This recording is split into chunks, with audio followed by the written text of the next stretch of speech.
Commission ഈ ഒരു കോസിന് കൂടെ വേണ്ടിയിട്ടാണ്, ഒരു മെൻസ് കമ്മീഷൻ എന്ന് പറയുന്ന കോസിന് കൂടെ വേണ്ടിയിട്ടാണ്. പുരുഷന്മാർക്കും അവരവരുടേതായ പ്രശ്നങ്ങളുണ്ടെന്ന് തിരിച്ചറിയുമ്പോഴാണ് വനിതാ കമ്മീഷനും യുവജന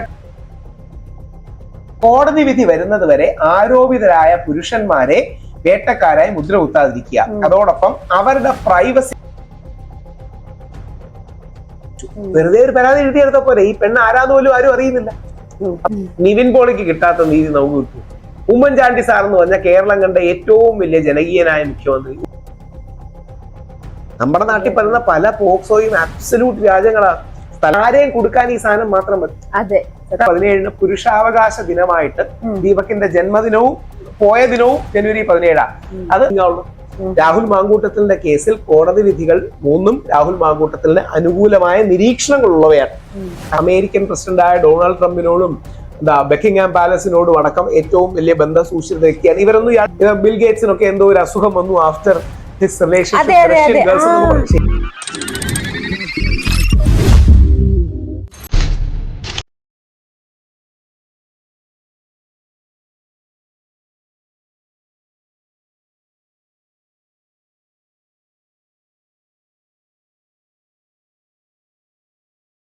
ഹായ് ഹലോ നമസ്കാരം guys, welcome to chai talks with vibe good. ചില ആളുകൾ സംസാരിക്കുമ്പോൾ നമ്മുടെ സമൂഹം ഒന്ന് കേൾക്കും, അതേപോലെ ചില ആൾക്കാർ ചോദ്യങ്ങൾ ചോദിക്കുമ്പോൾ നമ്മുടെ സമൂഹം ചിന്തിക്കും. ചില ആൾക്കാരുടെ നിലപാടുകൾ എന്ന് പറഞ്ഞാൽ സമൂഹത്തിനെ മൊത്തം ഒന്ന് ഞെട്ടിക്കും. എന്നാൽ ഇത് മൂന്നും ഒരാളിൽ നിന്ന് വരാന്ന് പറഞ്ഞാൽ വളരെ അപൂർവം തന്നെയാണ്. ചിന്തകളുടെ ശബ്ദം, അതല്ലെങ്കിൽ വിവാദങ്ങളെ ഭയപ്പെടാത്ത ഒരു സ്ട്രോങ് പേഴ്സൺ ആണ് ഇന്ന് നമ്മുടെ ചായ് ടോക്സ് വിത്ത് വൈബഗുഡ് ഉള്ളത്. Welcome to chai talks with vibe good. Rahul Eshwar ആണ് ഇന്ന് നമ്മുടെ special guest. First of all, wedding anniversary wishes. എന്താണ് ഗിഫ്റ്റ് കൊടുത്തത്? സത്യം പറഞ്ഞാൽ ഐറണി ആയിരിക്കാം, ഫെബ്രുവരി 1 വെഡിങ് ആനിവേഴ്സറി. അന്ന് ഉച്ചയ്ക്കാണ് ഒരു പുരുഷൻ ആത്മഹത്യ ചെയ്ത വിഷയം അറിഞ്ഞത്. അപ്പൊ ആലപ്പുഴയിലുള്ള ആളാണ്, തിരുവനന്തപുരം മെഡിക്കൽ കോളേജിലായിരുന്നു. ഞാനപ്പോ ഉച്ചക്കത്തെ ലഞ്ച് സ്കിപ്പ് ചെയ്ത് മോർച്ചറിയിലോട്ട് പോയി. മറ്റും പോയി. 28 വയസ്സ് മാത്രമേ പ്രായമുള്ളൂ. അപ്പം ഇപ്പോൾ ആ കേസ് നമ്മൾ സംസാരിക്കുന്നുണ്ട്. അവരുടെ പെർമിഷൻ കിട്ടാത്തത് കൊണ്ടാണ് പേരും മറ്റും പറയാത്തത്. നമ്മൾ പെർമിഷൻ മറ്റും കിട്ടിയിട്ട് അവരോട് സംസാരിക്കുന്നുണ്ട്, അവരുടെയും കൂടെ കേസ് ടേക്കപ്പ് ചെയ്യുന്നുണ്ട്. പക്ഷെ അങ്ങനെ ഒരുപാട് പേർക്ക് ബുദ്ധിമുട്ട് അനുഭവിക്കുന്നുണ്ട്. പക്ഷെ വൈഫ് ഓക്കെയാണ്, വൈഫും മോനും ഓക്കെയാണ്. ഞങ്ങൾ ഒരു 3:30-4 മണിക്ക് വന്നിട്ട് ഒരു ടീ കം ലഞ്ച് കം എന്നൊക്കെ പറഞ്ഞ് ഈവനിങ് ബ്രഞ്ച് എന്നൊക്കെ പറയുന്ന ഒരു സ്ഥലത്തിൽ പോയി. അപ്പൊ വെഡിങ് ആനിവേഴ്സറി അങ്ങനെയായിരുന്നു. ദീപയെ പറ്റിയിട്ട് ഈവൻ ഞാൻ കൂടുതൽ വിശേഷങ്ങളിലേക്ക് പോകുന്നതിന് മുമ്പ് ആളുടെ ഒരു മെയിൻ പോസിറ്റീവ്, ഈവൻ പല സിറ്റുവേഷനിലും പ്രശ്നങ്ങൾ വരുമ്പോൾ over the medias and all ഭയങ്കര ബാക്ക് ബോൺ ആയിട്ടുള്ള ഒരു ടോക്കാണ്. അപ്പോ എന്താണ് മെയിൻ ഒരു പോസിറ്റിവിറ്റി? ലൈക്ക് ദീപയ്ക്ക് ഇത്തരം കാര്യങ്ങളിലെ സാധാരണ സ്ത്രീകൾ ചിലപ്പോഴെങ്കിലും പകച്ചു പോകാറുണ്ട്. അറസ്റ്റ്, ജയില് എന്നൊക്കെ പറയുമ്പോൾ ദീപ വളരെ കോൺഫിഡന്റ് ആയിട്ട് നിന്നു. ദീപയാണ് എന്റെ കാര്യങ്ങളും, ദീപ എന്റെ ഒരു സുഹൃത്ത് പ്രവീണുമാണ് പല എന്റെ കാര്യങ്ങളും കോർഡിനേറ്റ് ചെയ്തത്, ബെയില് സാധനങ്ങള്. ദീപയ്ക്ക് ഇത്തരം കാര്യങ്ങൾ എനിക്ക് തോന്നുന്നു പണ്ടോട്ടെ പരിചയമുണ്ട്. ഞങ്ങൾ കല്യാണം കഴിക്കുന്നതിന് മുമ്പ് മുതലേ 2-3 പ്രാവശ്യം എന്നെ അറസ്റ്റ് ചെയ്ത് ദീപ കണ്ട് ശീലമുണ്ട്. അപ്പൊ അതുകൊണ്ട് ദീപയ്ക്ക് പരിചയമാണ്. ശബരിമല വിഷയത്തിന് അറസ്റ്റ് ചെയ്തപ്പം പോലീസുകാര് മറ്റേ ട്രാക്ടറിലാണ് കൊണ്ടുപോയത്. എന്നെ ഫുള്ള് മറ്റേ ടാർപോലിൻ പോലെ പൊതിഞ്ഞാ കൊണ്ടുപോയത്. അറസ്റ്റ് ചെയ്തു ലോകത്തെ അറിയിച്ചില്ല. അപ്പൊ നമ്മുടെ കൊട്ടാരക്കര ജയിലിന്റെ വെളിയിൽ വന്ന് ദീപ ഒരു ലൈവ് ചെയ്തുകൊണ്ടാണ് ഞാൻ അറസ്റ്റ് ആയെന്ന് തന്നെ അറിഞ്ഞത്. അപ്പൊ അങ്ങനെ ദീപ കോൺഫിഡന്റ് ആയിട്ട് പല കാര്യങ്ങളും ചെയ്യുന്ന ഒരാളാണ്. ഈ 16 ദിവസവും ദീപ ദുബായിൽ ഒരു കമ്പനിയുടെ കൺസൾട്ടന്റ് ആയിട്ട് കൂടെ വർക്ക് ചെയ്യാണ്. അതൊക്കെ മാറ്റി ഇവിടെ നിന്ന് കാര്യങ്ങളെല്ലാം കോർഡിനേറ്റ് ചെയ്യാൻ ദീപയ്ക്ക് പറ്റി എന്നുള്ളത് വലിയ കാര്യമാണ്. അതെ അതെ. ഇതിനു മുമ്പ് എനിക്ക് തോന്നുന്നു സുജിത് ഭക്തനായിട്ടുള്ള ഇന്റർവ്യൂല് നമ്മളൊക്കെ ട്രിപ്പ് പോയിട്ട് അവിടെ നല്ല ഫുഡ് ആട്ടോ ഇവിടെ, അങ്ങനെയാണ് രാഹുൽ ജയിലിന്റെ ഓരോ കാര്യങ്ങൾ പറയുന്നത്. അപ്പം എങ്ങനെയാണ് ഈ ഒരു കോൺഫിഡൻസ്, നമുക്ക് സത്യം നമ്മൾ ചെയ്തിട്ടുണ്ടെങ്കിൽ ആരെയും പേടിക്കേണ്ട ആവശ്യമില്ല. അപ്പൊ ഇതെങ്ങനെയാ ഈ ഒരു സിറ്റുവേഷൻസ് ഹാൻഡിൽ ചെയ്യുന്നത്?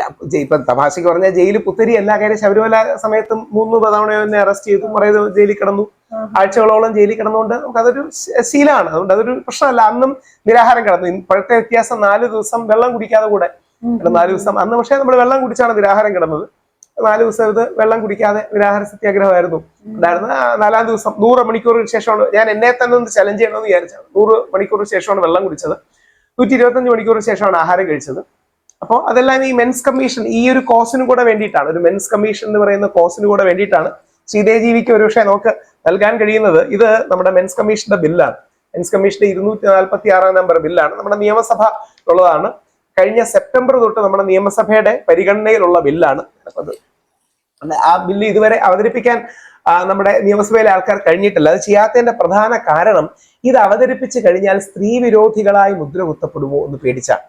അപ്പൊ അതാണ് അവരുടെ പ്രധാന പേടി. സ്ത്രീ വിരോധികളായി ആരിതിനെ സപ്പോർട്ട് ചെയ്യുന്നു അവരെ സ്ത്രീ വിരോധികളായി മുദ്ര കുത്തുന്നു. അപ്പൊ അതുകൊണ്ട് ഇതിന്റെ ഒരു ക്ലാരിറ്റി വരുത്താനായിട്ട് ഇതൊരു കോൺസെപ്റ്റ് പേപ്പറാണ്. ഇത് നമ്മുടെ എൽദോസ് കുന്നപ്പള്ളി എന്ന് പറയുന്ന പെരുമ്പാവൂർ MLA ആണ് അവതരിപ്പിച്ച. സ്പീക്കർ ഷംസീറിന് റിക്വസ്റ്റ് കൊടുത്തു, അദ്ദേഹം അനുമതി തന്നു. അപ്പൊ ഇതിന്റെ ഫസ്റ്റ് വരി തന്നെ, കോൺസെപ്റ്റ് പേപ്പറിന്റെ ഫസ്റ്റ് വരി തന്നെ ഞാനൊന്ന് വായിക്കാം. സ്ത്രീകൾക്കാണ് സമൂഹവും നിയമവും മുൻഗണന നൽകേണ്ടത് എന്ന കാര്യത്തിൽ രണ്ടു പക്ഷമില്ല. അതോടൊപ്പം പുരുഷന്റെ പ്രശ്നങ്ങൾ അവഗണിക്കുകയും ചെയ്യരുത്. ഇതാണ് ഇതിന്റെ ഫസ്റ്റ് ലൈൻ തന്നെ നമ്മൾ എഴുതിയിരിക്കുന്നത്. സ്ത്രീകൾക്കാണോ പുരുഷന്മാർക്കാണോ സമൂഹത്തിൽ കൂടുതൽ ലിംഗാധിഷ്ഠിതമായ പ്രശ്നങ്ങൾ അനുഭവിക്കേണ്ടി വരിക എന്ന് നമ്മൾ ആത്മാർത്ഥമായി ചിന്തിച്ചാൽ അത് സ്ത്രീകൾക്ക് തന്നെയാണ് എന്ന് നിസ്സംശയം പറയാം. എല്ലാ കണക്കുകളും പഠനങ്ങളും അത് സ്ത്രീകൾക്ക് തന്നെയാണ് എന്നാണ് തെളിയിക്കുന്നത്. എന്നാൽ അതോടൊപ്പം മാറുന്ന ലോകത്തിൽ പുരുഷന്മാർക്കും അവരവരുടേതായ പ്രശ്നങ്ങളുണ്ടെന്ന് തിരിച്ചറിയുമ്പോഴാണ് വനിതാ കമ്മീഷനും യുവജന കമ്മീഷനും പോലെ പുരുഷ കമ്മീഷൻ എന്ന ആവശ്യം ഉയരുന്നത്. ഇത് സുപ്രീം കോടതിയിലും പാർലമെന്റിലും സമാനമായ സബ്മിഷനും വന്നു. ഞങ്ങളുടെ തന്നെ ഒരു ടീം ഡൽഹിയിൽ വർക്ക് ചെയ്യുന്നുണ്ട്. അവരാണ് രാജ്യസഭയിൽ ഡോക്ടർ അശോക് കുമാർ മിത്തൽ, ആപ്പിന്റെ MP ആണ്. അദ്ദേഹത്തെ വെച്ച് അദ്ദേഹം ഒരു പുരുഷ കമ്മീഷൻ ബില്ല്, മെൻസ് കമ്മീഷൻ ബില്ലൊക്കെ അവതരിപ്പിക്കുകയുണ്ടായി. നമ്മുടെ നിയമസഭയിൽ കഴിഞ്ഞ 11 മാസമായിട്ടുണ്ട്. നമ്മളൊരു പരമാവധി പ്രഷർ ചെലുത്തുകയാണ്, റിസൾട്ട് ഉണ്ടാവുമെന്ന് പ്രതീക്ഷിക്കുന്നു. ഓക്കെ, അപ്പൊ നമുക്ക് കുറച്ച് ക്വസ്റ്റ്യൻസിലോട്ട് പോവാം. അതായത് ഫ്രീഡം ഓഫ് സ്പീച്ച് ആണോ സെലക്റ്റീവ് സ്പീച്ച് ആണോ സൊസൈറ്റിയിൽ ഏറ്റവും കൂടുതൽ നടക്കുന്നത്? ഉദാഹരണത്തിന് ഇപ്പൊ പറഞ്ഞ പോലെ പുരുഷന്മാർക്ക് സൂസൈഡ് റേറ്റ് വളരെ കൂടുതലാണ് അല്ലെ. ഇന്നിപ്പോ മോർണിംഗ് തന്നെ ഞാൻ കണ്ട ഒരു റീലിൽ അദ്ദേഹം ഒരു 20 years ഒക്കെ ആയിട്ട് റേപ്പ് കേസിൽ അകത്തായിരുന്നു. പക്ഷെ പുറത്തിറങ്ങി നിരപരാധിത്വം തെളിഞ്ഞ് പുറത്തു വന്നപ്പോ ഫാമിലി ഇല്ല, പുള്ളിയുടെ കാലിന്റെ അടിയിൽ വെള്ളം വരെ പോകുന്ന രീതിയിൽ ഒരു റൂട്ട്. എനിക്കത് കണ്ടപ്പോഴേ ഭയങ്കര സഹിക്കാൻ കഴിയാത്ത വേദന തോന്നി. 20 വർഷം പുള്ളിക്ക് ശിക്ഷ കിട്ടി. 16 വർഷത്തിന് ശേഷം എന്തോ കോടതി കണ്ടെത്തി പുള്ളി നിരപരാധിയാണെന്ന് അവസാനം ഇങ്ങനെ വിട്ടു. തിരിച്ച് വീട്ടിൽ വന്നപ്പോ അച്ഛനില്ല, അമ്മയില്ല, ആരുമില്ല, വീടില്ല. ഇതൊരു ഗതികേടാ. ഇതേപോലെ പോക്സോയ്ക്ക് 20 വർഷം കെട്ടിക്കിടക്കുന്ന 20-22 വയസ്സായ പിള്ളേരെ ഞാൻ എന്റെ കൂടെ കിടക്കുന്നുണ്ടായിരുന്നു. എന്താ പ്രശ്നം എന്നറിയാമോ? ഇപ്പൊ ഞാനും നമുക്ക് +1ഉം +2ലും ഒക്കെ പഠിക്കുമ്പോൾ അഫെയറും ഇഷ്ടവും താല്പര്യങ്ങളും ഒക്കെ കാണില്ല. ഏതെങ്കിലും രീതിയിൽ 1-2 ഇന്റിമേറ്റ് മൊമെന്റ്സ് ഉണ്ടായാൽ പോക്സോയ്ക്ക് 20 വർഷം കൊടുക്കുക. ഈ പെൺകുട്ടിയുടെ അച്ഛനും അമ്മയും ഈ പയ്യനെ കൊടുക്കണമെന്ന് ആഗ്രഹിക്കുന്നുണ്ടെങ്കിൽ പോക്സോ കൊടുക്കുക. അപ്പൊ അങ്ങനെ ഞാൻ പറഞ്ഞൊരു മുസ്ലിം പയ്യന്റെ എക്സാമ്പിൾ ഉണ്ട്. അവന് 19 വയസ്സ്, പെൺകുട്ടിക്ക് 17 വയസ്സ്. ഇതിന്റെ തമാശ എന്ന് പറഞ്ഞാൽ അവന്റെ ഉമ്മയ്ക്കും ബാപ്പയ്ക്കും യോജിപ്പാണ്, പെൺകുട്ടിയുടെ ഉമ്മയ്ക്കും ബാപ്പയ്ക്കും യോജിപ്പാണ്.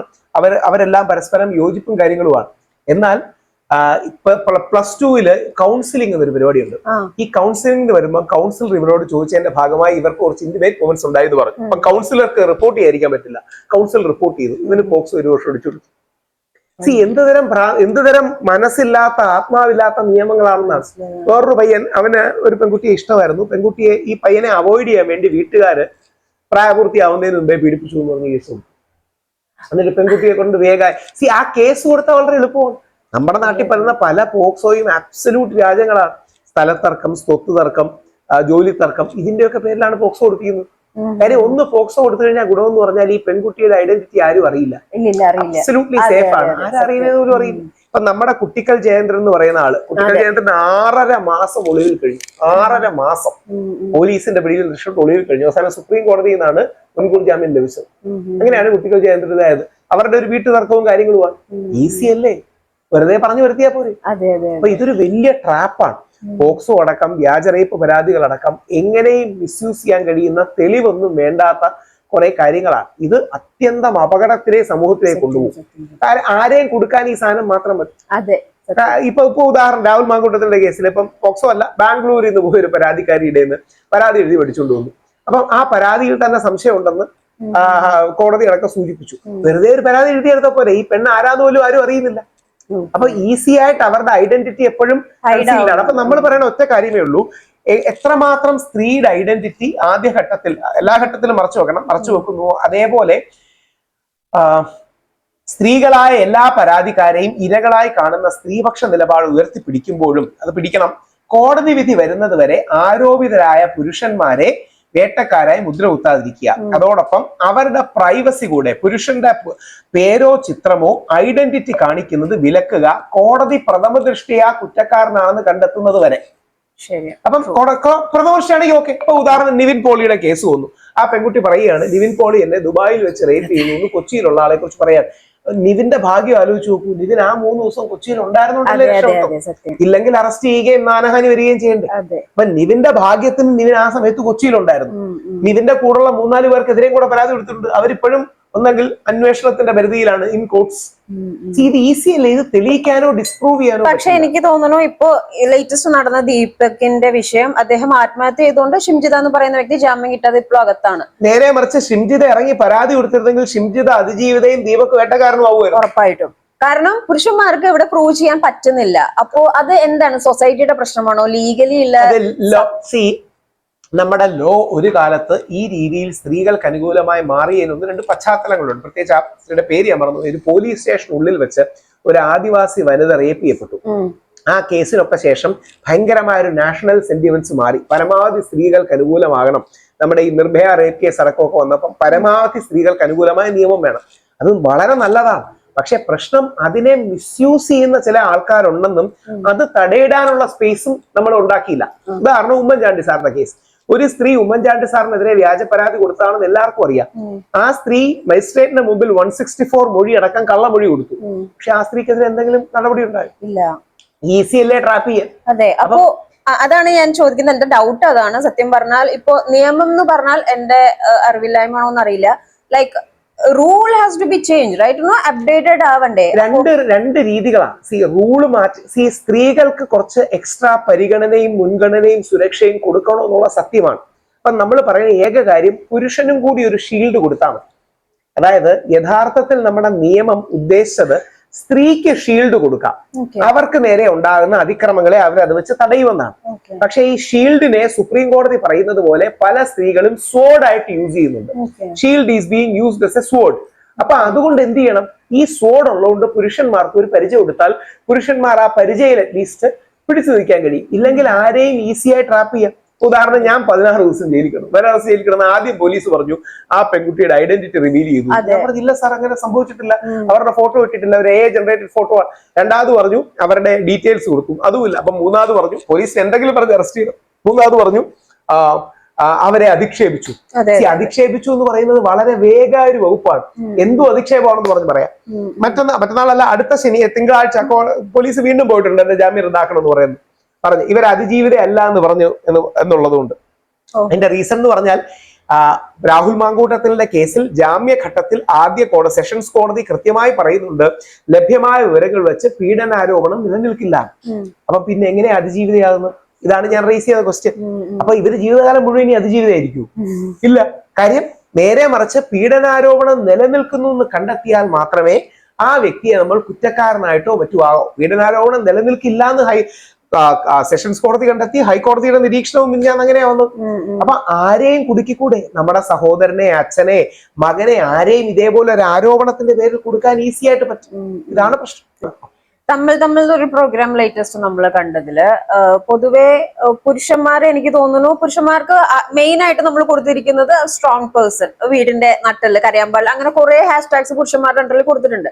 അപ്പോ ഏതൊരു വിഷയം വരുമ്പോഴും ഇവിടെ ഇപ്പോ ഉദാഹരണത്തിന് ഞാൻ ചോദിക്കണം, ഷിംജിതയുടെ കേസ് വന്നു കഴിഞ്ഞപ്പോഴും സ്ത്രീയുടെ പക്ഷം സംസാരിക്കുമ്പോൾ പുരുഷന്റെ പ്രശ്നങ്ങൾ സംസാരിക്കുന്നത് ഒരു പൊളിറ്റിക്കലി ഇൻകറക്റ്റ് എന്നുള്ള രീതിയിൽ ഒരു സൊസൈറ്റി അറ്റാക്ക് വരുന്നത് എക്സ്ട്രീം ലെഫ്റ്റ് ലിബറൽ പൊസിഷന്റെ ഒരു പ്രശ്നമാണ്. ഞാനൊരു സെന്റർ റൈറ്റോ റൈറ്റ് കൺസർവേറ്റീവോ ആയിട്ടുള്ള ഒരു ഗാന്ധിയൻ ഹിന്ദു ആക്ടിവിസ്റ്റാണ്. ഈ എക്സ്ട്രീം റൈറ്റ് നിൽക്കുന്നവരാണ് നോർത്ത് ഇന്ത്യയിലടക്കം മുസ്ലിങ്ങളെയും ക്രിസ്ത്യാനികളെയും ദ്രോഹിക്കുന്നത്, ഒരു കാര്യമില്ലാതെ.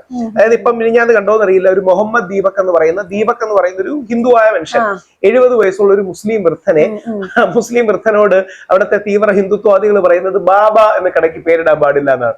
അപ്പൊ അങ്ങനെ വന്ന് പ്രശ്നം ഉണ്ടാക്കിയപ്പം ദീപക് കയറി നിന്നു, ഇയാളെ സപ്പോർട്ട് ചെയ്തു. അപ്പൊ ഇയാളോട് എന്താ എന്റെ പേരെന്ന്? എന്റെ പേര് മുഹമ്മദ് ദീപക് എന്ന് പറഞ്ഞു. ദീപക്കാണ്, ഹനുമാൻ സ്വാമിയുടെ ഭക്തനാണ്. പക്ഷെ അത് പറയുന്നത് ഈ എക്സ്ട്രീം റൈറ്റ് പലപ്പോഴും നമ്മുടെ ന്യൂനപക്ഷങ്ങളെ, വിശിഷ്യ മുസ്ലിങ്ങളെ അല്ലെങ്കിൽ ക്രിസ്ത്യാനികളെയാണ് ടാർഗറ്റ് ചെയ്യുന്നത്. ഇതേപോലെ എക്സ്ട്രീം ലെഫ്റ്റ് പലപ്പോഴും പുരുഷന്മാരെയാണ് ടാർഗറ്റ് ചെയ്യുന്നത്. ഇവർക്ക് രണ്ടുപേർക്കും എപ്പോഴും ഒരു ഇര വേണം.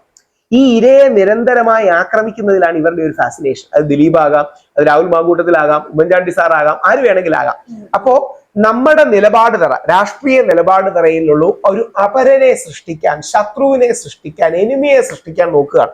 അതുകൊണ്ടാണ് നമ്മുടെ കന്യാസ്ത്രീമാർക്ക് 9 ദിവസം ജയിലിൽ കിടക്കേണ്ടി വരുന്നത്. 9 ദിവസം. അതായത് കന്യാസ്ത്രീമാർ എന്താ ചെയ്തത്? കന്യാസ്ത്രീമാർ അവിടെ പോയി അവിടുത്തെ പാവപ്പെട്ടവർക്ക് ജോലി മേടിക്കാൻ അവർക്ക് ടിക്കറ്റ് എടുത്തുകൊണ്ട് വേറൊരു സ്ഥലത്തേക്ക് കൊണ്ടുപോവാണ്. അവരൊരു ചാരിറ്റിയുടെ ഭാഗമായിട്ട് ചെയ്യുന്നതാണ്. പക്ഷെ ഇത് മതപരിവർത്തനവും നിർബന്ധിത മതപരിവർത്തനവുമാണെന്ന് ആഘോഷിച്ചുകൊണ്ട് അവിടുത്തെ ആൾക്കാർ ഒരു 9 ദിവസം ജയിലിലിടുക. അത് തന്നെ കേരളത്തിലേക്ക് എടുത്താൽ മതി. ആ നിർബന്ധിത എന്ന വാക്ക് ഇവിടെ ഗർഭചിത്രത്തിന്റെ കൂടെയാണ് ചേർക്കുന്നതിന് വ്യത്യാസമുള്ളൂ. നിർബന്ധിത ഗർഭചിത്രം നടത്തി, നിർബന്ധിത ബന്ധം നടത്തി. ഏത് കാര്യത്തിന്റെ കൂടെ ഒരു നിർബന്ധിത എന്ന വാക്ക് ചേർത്ത് വെച്ചാൽ അത് കുറ്റമാവും. ഏത് കാര്യത്തിന്റെ കൂടെ ഒരു നിർബന്ധിത എന്ന വാക്ക് ചേർത്ത് വെച്ചാൽ അപ്പൊ അത് കുറ്റമാവും. അപ്പൊ ഇത് എന്നിട്ട് ആരോപണം മതി, ആത്യന്തികമായി ശിക്ഷിക്കില്ലെന്ന് എല്ലാവർക്കും അറിയാം. പക്ഷെ ഒരു 5 ദിവസം ജയിലിൽ പിടിച്ചിടുക, ഹരാസ് ചെയ്യുക, ഇത് മാത്രമേ ഉള്ളൂ. അതുകൊണ്ടാണ് ശ്രീ ദിലീപിന് അനുകൂലമായി കോടതി വരുമ്പം കോടതി വിധി വന്നിട്ട് പോലും ദിലീപിനെ ആക്രമിക്കാനും കോടതിയിലെ വനിതാ ജഡ്ജിയെ ആക്രമിക്കാനോട് പലർക്കും താല്പര്യം. കാര്യം എങ്ങനെങ്കിലും ദിലീപ് അറസ്റ്റ് ചെയ്യപ്പെടണം, ദിലീപിന് കുടുങ്ങിയാലേ ഇത് ശരിയുള്ളൂ എന്നാണ് പലരും തെറ്റിദ്ധരിക്കുന്നത്. അത് ഒരു ആഴമേറിയ സാമൂഹിക രാഷ്ട്രീയ മാനസിക പ്രശ്നമാണ്. അപ്പൊ ഈ all Kerala men's association start ചെയ്തപ്പോ ദീപകിന്റെ ടൈമില് രാഹുൽ കുറെ റൂൾ കുറച്ചുകൂടി നല്ല നിയമങ്ങൾ കൊണ്ടുവന്നു. അതായത് എപ്പോ വേണമെങ്കിലും വിളിക്കാം, ഒരു പുരുഷൻ ഈ പറഞ്ഞ പോലെ ഈ സ്വേർഡായിട്ട് നിൽക്കുന്നവരുടെ അടുത്ത് ഷീൽഡ്, ആ ഒരു നല്ലൊരു കുറെ കണ്ടീഷൻസ് കൊണ്ടുവന്നു. അപ്പം എന്റെ ചെറിയൊരു ഡൗട്ട് എന്ന് പറഞ്ഞാൽ ലൈക്ക് ഈ ആണ് പെണ്ണ് എന്നുള്ള ജെൻഡർ, ആ ഒരു ജെൻഡർ ഫോർമേഷനിൽ നിന്ന് ഇപ്പൊ ഭയങ്കരമായിട്ട് അധപ്പതിച്ചു പോയിക്കൊണ്ടിരിക്കുകയാണ് കാര്യങ്ങൾ അല്ലെ. അപ്പൊ കൂടുതലും സ്ത്രീകളുടെ കയ്യിൽ നിന്ന് ഉള്ള ഒരു അവരുടെ ലാസ്റ്റ് ലൈൻ എന്ന് പറഞ്ഞു കഴിഞ്ഞാൽ ഓക്കെ അവൻ എന്നെ കയറി പിടിച്ചു. സോ അതിന്റെ അപ്പുറത്തേക്ക് എപ്പോ എങ്ങനെ എന്ത് ചെയ്തെന്നുള്ള ഒരു പ്രൂഫോ കാര്യങ്ങളോ ഒന്നും വരുന്നില്ല. അപ്പൊ സൊസൈറ്റിയിൽ നിന്നാണെങ്കിലും ലീഗലി ആണെങ്കിലും ഇനി ഒരു സ്ത്രീ ഇങ്ങനെ വന്ന് സംസാരിച്ചാൽ അതിന് തക്കതായ തെളിവില്ലാത്ത പക്ഷം ഒരാൾക്കും അങ്ങനത്തെ ഒരു സിറ്റുവേഷൻ വരാൻ പാടില്ല. അപ്പൊ പുരുഷന്മാര് സ്പീക്ക് ഔട്ട് ചെയ്യണം അല്ലെ. അപ്പോ അതിന് അവർക്ക് ധൈര്യമില്ലായ്മയാണോ അതോ ഈ പറഞ്ഞ പോലെ? ആദ്യം പറഞ്ഞ പോലെ തന്നെ കേരളത്തിൽ 2 or 3 പ്രമുഖ സംഘടനകളുണ്ട്. ഒന്നാണ് AKMA, all Kerala men's association. നമ്മുടെ വട്ടിയൂർക്കാവ് അജിത് കുമാർജിയുടെയാണ്. പുള്ളി വലിയൊരു ഫൈറ്ററാണ്, അജിറ്റേറ്ററാണ്. ഇതേപോലെ MRF മെൻസ് റൈറ്റ് ഫൗണ്ടേഷൻ ഉണ്ട്, ശ്രീ ജോയി ഇറക്കനടക്കം വളരെ പ്രഗത്ഭര് നിൽക്കുന്നതാണ്. പിന്നെ ഒരു ജസ്റ്റിസ് അലയൻസ് ഉണ്ട്, ഡോക്ടർ രമ അടക്കം. അവരുടെ കാര്യം ഒരു വിശാലാർത്ഥത്തിൽ പല ജസ്റ്റ് കോസിനും ഇതേപോലെ പുരുഷന്മാരുടെ കോസിനും നിൽക്കുന്നതാണ്. ഒരുമയുണ്ട്. വിഷൻ മെൻസ് കമ്മീഷൻ എന്ന് പറഞ്ഞ യഥാർത്ഥത്തിൽ ഒരു സംഘടനയല്ല. കാര്യം ഇത് ഗവൺമെന്റ് തരേണ്ട ഒരു സംവിധാനമാണ്. അതായത് ഇപ്പൊ വനിതാ കമ്മീഷൻ എന്ന് പറയുന്ന ഒരു സംഘടനയല്ലല്ലോ. വനിതാ കമ്മീഷൻ അർത്ഥ ജുഡീഷ്യൽ അധികാരങ്ങളോട് കൂടിയ ഒരു ബോഡിയാണ്. അതായത് നമ്മുടെ നാട്ടിലെ കമ്മീഷൻ എന്ന് പറഞ്ഞാൽ യൂത്ത് കമ്മീഷൻ, വനിതാ കമ്മീഷൻ, വയോജന കമ്മീഷൻ, ന്യൂനപക്ഷ കമ്മീഷൻ, ബാലാവകാശ കമ്മീഷൻ. കമ്മീഷൻ എന്ന് പറഞ്ഞാൽ പകുതി കോടതി, അർത്ഥ കോടതി അല്ലെങ്കിൽ സെമി ജുഡീഷ്യൽ അധികാരങ്ങളോടെ ഒരു ക്വാസി ജുഡീഷ്യൽ ബോഡിയാണ് നമ്മൾ കമ്മീഷൻ എന്ന് വിളിക്കുന്നത്. ഒരു മിഷൻ മെൻസ് കമ്മീഷൻ ഒരു സംഘടനയല്ല, മെൻസ് കമ്മീഷന്റെ സംവിധാനം ഉണ്ടാകാൻ വേണ്ടിയുള്ള ഒരു മിഷനാണ്. ഇതാണ് എന്റെ കൃത്യമായി നമ്മൾ മനസ്സിലാക്കേണ്ട കാര്യം. എല്ലാ സംഘടനകളെയും നമ്മൾ സപ്പോർട്ട് ചെയ്യുന്നുണ്ട്, എല്ലാ സംഘടനയിൽ നിന്നും സപ്പോർട്ട് എടുക്കുന്നുണ്ട്. അതിന്റെ റീസൺ എന്ന് പറഞ്ഞാൽ അങ്ങനെ എടുത്താൽ മാത്രമേ ഇത് ആൾക്കാരിലേക്ക് എത്തിക്കാൻ കഴിയൂ എന്നുള്ളതാണ്. അപ്പോൾ ഈ ഹെൽപ്പ് ലൈൻ അടക്കമുള്ള കാര്യങ്ങൾ നമ്മളുടേതായ കോൺട്രിബ്യൂഷൻ മറ്റും സ്വീകരിച്ച് നമ്മൾ ചെയ്യുന്നുണ്ട്. നമ്മുടെ കയ്യിൽ നിന്ന് ഒരുപാട് കാശിടുന്നുണ്ട്. ദീപകിന് 3,17,000 രൂപയോളം നമ്മൾ കൊടുത്തു. ഇതേപോലെ സുനീറിനും കുറച്ച് നമ്മൾ റേസ് ചെയ്യുന്നുണ്ട്, കൊടുക്കുന്നുണ്ട്. ഇതേപോലെ ആൾക്കാർക്ക് നമ്മളാൽ കാര്യം നമുക്കൊക്കെ കൂടി വന്നാൽ 1-2 മാസത്തിന് വേണ്ടി നമ്മൾ ആ പ്രത്യേക കേസ് എടുക്കും. ബാക്കി നമ്മുടെ ജീവിതം പോവും. പക്ഷെ അവരുടെ ലൈഫ് സ്റ്റക്കാണ്, അവരുടെ ലൈഫ് ആ രീതിയിൽ സ്റ്റക്കാണ്. അതാണ് ഞങ്ങൾ ജനുവരി 17 പുരുഷാവകാശ ദിനമായിട്ട് ദീപകിന്റെ ജന്മദിനവും പോയ ദിനവും ജനുവരി 17 അത് ആചരിക്കാമെന്ന് വിചാരിച്ചത്. കാര്യം അച്ഛനെ അമ്മയും ചെന്ന് കാണാം. എന്ത് ചെയ്യാനാണ്, തീർന്നില്ലേ, അവരുടെ ലൈഫ് ഇനി ഇല്ലല്ലോ. അവർക്ക് ആ പെൺകുട്ടിക്ക് കോണ്ടന്റിന്റെ പേരിൽ നീ അവന്റെ ജീവിതം തീരുകയാണ്. ഇനി ആ പെൺകുട്ടിയും ഇവൻ ആത്മഹത്യ ചെയ്യുമെന്ന് വിചാരിച്ചായിരിക്കും ഇട്ടത്. നമുക്കതും മനസ്സിലാവും. അല്ലാതെ ആ പെൺകുട്ടിയെ കല്ലെറിഞ്ഞ് മറ്റേ ഓടിക്കണമെന്നൊന്നും ആർക്കും അഭിപ്രായമില്ല. പക്ഷെ ആ പെൺകുട്ടി കുറെ കൂടി ഉത്തരവാദിത്വം വേണം. അപ്പം പ്രപ്പോർഷനേറ്റ് ആയിട്ടൊരു ശിക്ഷ അനുഭവിക്കണം. ഇതാണ് നമ്മൾ ഒരു ആനുപാതികമായ ശിക്ഷ അനുഭവിക്കണം. എനിക്ക് തോന്നുന്നു 2 റിമാൻഡ് കാലം വല്ല ഒരു 10-28 ദിവസം ജയിലിൽ കിടക്കേണ്ടി വരും. എന്നിട്ട് ജാമ്യം കിട്ടും. പിന്നീട് ട്രയൽ പിന്നെ ആയിരിക്കും തുടങ്ങുന്നത്. തെളിയിക്കാൻ അതിൻ്റെതായ ചലഞ്ചസ് വരും. നമ്മളാൽ കഴിയുന്നത് ശ്രമിക്കും.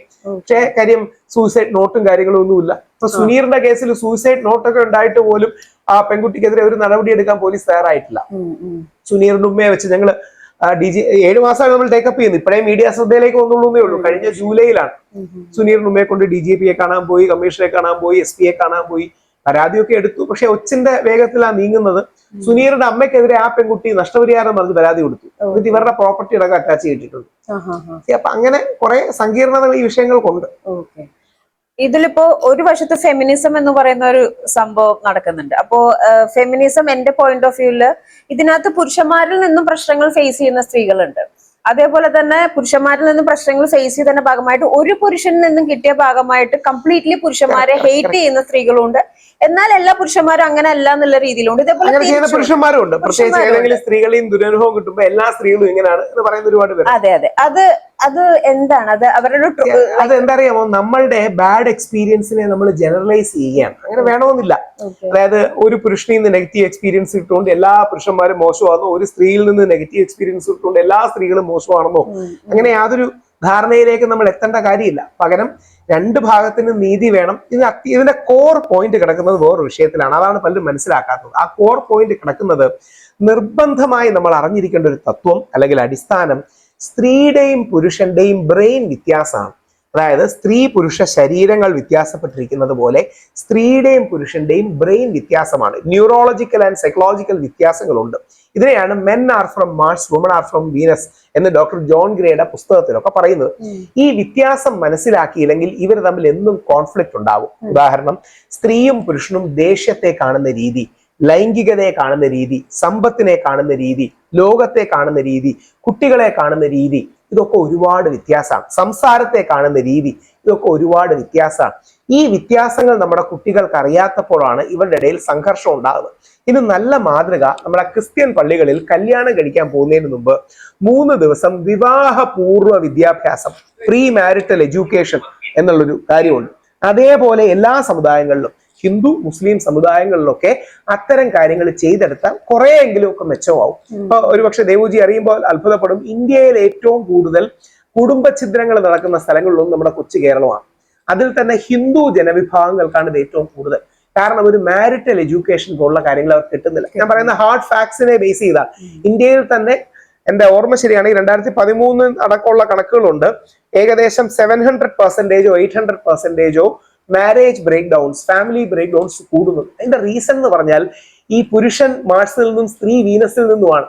പുരുഷൻ വിചാരിക്കുന്നത് സ്ത്രീയും മാർസിൽ നിന്നാണെന്നാണ്, സ്ത്രീ വിചാരിക്കുന്നത് പുരുഷനും വീനസിൽ നിന്നാണെന്നാണ്. അപ്പൊ ഇവരുടെ ലൈഫിൽ ഉണ്ടാകുന്ന ദേഷ്യം, ഇഷ്ടം, പിണക്കം, ഇണക്കം, ഇതിന്റെ എല്ലാം ബേസും മറ്റും വേറെയാണ്. പെട്ടെന്ന് മനസ്സിലാവുന്ന ഉദാഹരണം പറഞ്ഞാൽ, പുരുഷന്റെ സെക്ഷുവാലിറ്റി കുറെ കൂടെ വൈഡും വൈൽഡുമാണ്, സ്ത്രീയുടെ സെക്ഷുവാലിറ്റി കുറെ കൂടെ ഫോക്കസ്ഡും പേഴ്സണലൈസ്ഡുമാണ്. എന്ന് പറഞ്ഞാൽ ഇതിനർത്ഥം സ്ത്രീകളെല്ലാം മറ്റേ ഏഞ്ചൽസ് ഫോളൻ ഫ്രം ഹെവൻ ആണ് എന്നല്ല. 90% അവരുടെ സെക്ഷുവാലിറ്റി ഫോക്കസ്ഡും വ്യക്തിയാധിഷ്ഠിതമാണ് എന്ന് നമ്മൾ പറയും. നേരെ മറിച്ച് പുരുഷന്റെ സെക്ഷുവാലിറ്റി വ്യക്തിയാധിഷ്ഠിതമല്ല. അപ്പൊ എന്ത് ചെയ്യാൻ പറ്റും? അങ്ങനെയാണ് പ്രകൃതി വയർ ചെയ്തിരിക്കുന്നത്. അപ്പം അതുകൊണ്ട് എല്ലാ ആണുങ്ങളും മോശക്കാരും ആഭാസന്മാരാണെന്നല്ല. സാധാരണ ഒരു ഉദാഹരണം പറഞ്ഞാൽ പലപ്പോഴും പറയും, എല്ലാ സ്ത്രീകളും മറ്റേ പഴയ സിനിമയിലെ കാവ്യാമാധവനും മറ്റേ ദാവണി ഉടുത്തു വരുന്ന പെൺകുട്ടികളും അല്ല, എല്ലാ പുരുഷന്മാരും ഉമ്മറും നമ്മുടെ ബാലങ്കേനാരും അല്ല. പക്ഷേ സ്ത്രീയുടെ സെക്ഷുവാലിറ്റി പേഴ്സണൽ തലങ്ങളിൽ കൂടെ ഉണ്ടാകുമ്പോൾ പുരുഷന്റെ സെക്ഷുവാലിറ്റി വൈഡും വൈൽഡുമാണ്. ഇതൊരു ന്യൂറോളജിക്കൽ ഫാക്ട് ആണ്. ഇതിനെക്കുറിച്ച് ഒരുപാട് എംപിരിക്കൽ സ്റ്റഡിയുണ്ട്. ഉദാഹരണം, പുരുഷൻ കൺസ്യൂം ചെയ്യുന്നത് പോണോഗ്രഫി ആകുമ്പോൾ സ്ത്രീകൾ കൺസ്യൂം ചെയ്യുന്നത് ഇറോട്ടിക്കയാണ്. സ്ത്രീകൾ കുറെ കൂടെ ഹോളിസ്റ്റിക് എക്സ്പീരിയൻസിന് വേണ്ടിയാണ് സെക്ഷുവാലിറ്റി സീക്ക് ചെയ്യുമ്പോൾ പുരുഷൻ കുറെ കൂടെ മൊമെന്ററി പ്ലഷറിന് വേണ്ടിയാണ് സെക്ഷുവാലിറ്റി സീക്ക് ചെയ്യുന്നത്. ഇതിന്റെ പഠനങ്ങളൊക്കെ ഒരുപാടുണ്ട്. ഇതെല്ലാം മറച്ചു വെച്ചാണ് ഫെമിനിസ്റ്റുകൾ പറയുന്നത് സ്ത്രീയും പുരുഷനും എല്ലാം ഒരേപോലാണ്. ഈ സാധനം നമുക്ക് ഇവരെ മനസ്സിലാക്കി. ഇതിന്റെ അർത്ഥം പുരുഷന് റേപ്പ് ചെയ്യാൻ അധികാരം ഉണ്ടെന്നല്ല. അപ്പൊ അവര് ഈ ഫെമിനിസ്റ്റുകൾ എന്ത് ചെയ്യുമെന്ന് പറഞ്ഞാൽ സ്ട്രോമാൻ ആർഗ്യുമെന്റ് ഉപയോഗിക്കും. സ്ട്രോമാൻ ആർഗ്യുമെന്റ് എന്ന് പറഞ്ഞാൽ പറയാത്ത കാര്യം കൂട്ടി പറഞ്ഞിട്ട് അത് തെറ്റാണെന്ന് പറയും. അതുകൊണ്ട് അവിടെയാണ് ഞാനൊക്കെ സ്ഥിരം പറയാറുണ്ട്, ആണുങ്ങൾക്ക് ചെറിയ പ്രായം മുതലേ, പെൺകുട്ടികൾക്കല്ല ആണുങ്ങൾക്കാണ് ആദ്യം മുതലേ വാല്യൂ എഡ്യൂക്കേഷനും എത്തിക്കൽ എഡ്യൂക്കേഷനും സ്കൂളിൽ കൊടുക്കേണ്ടത്.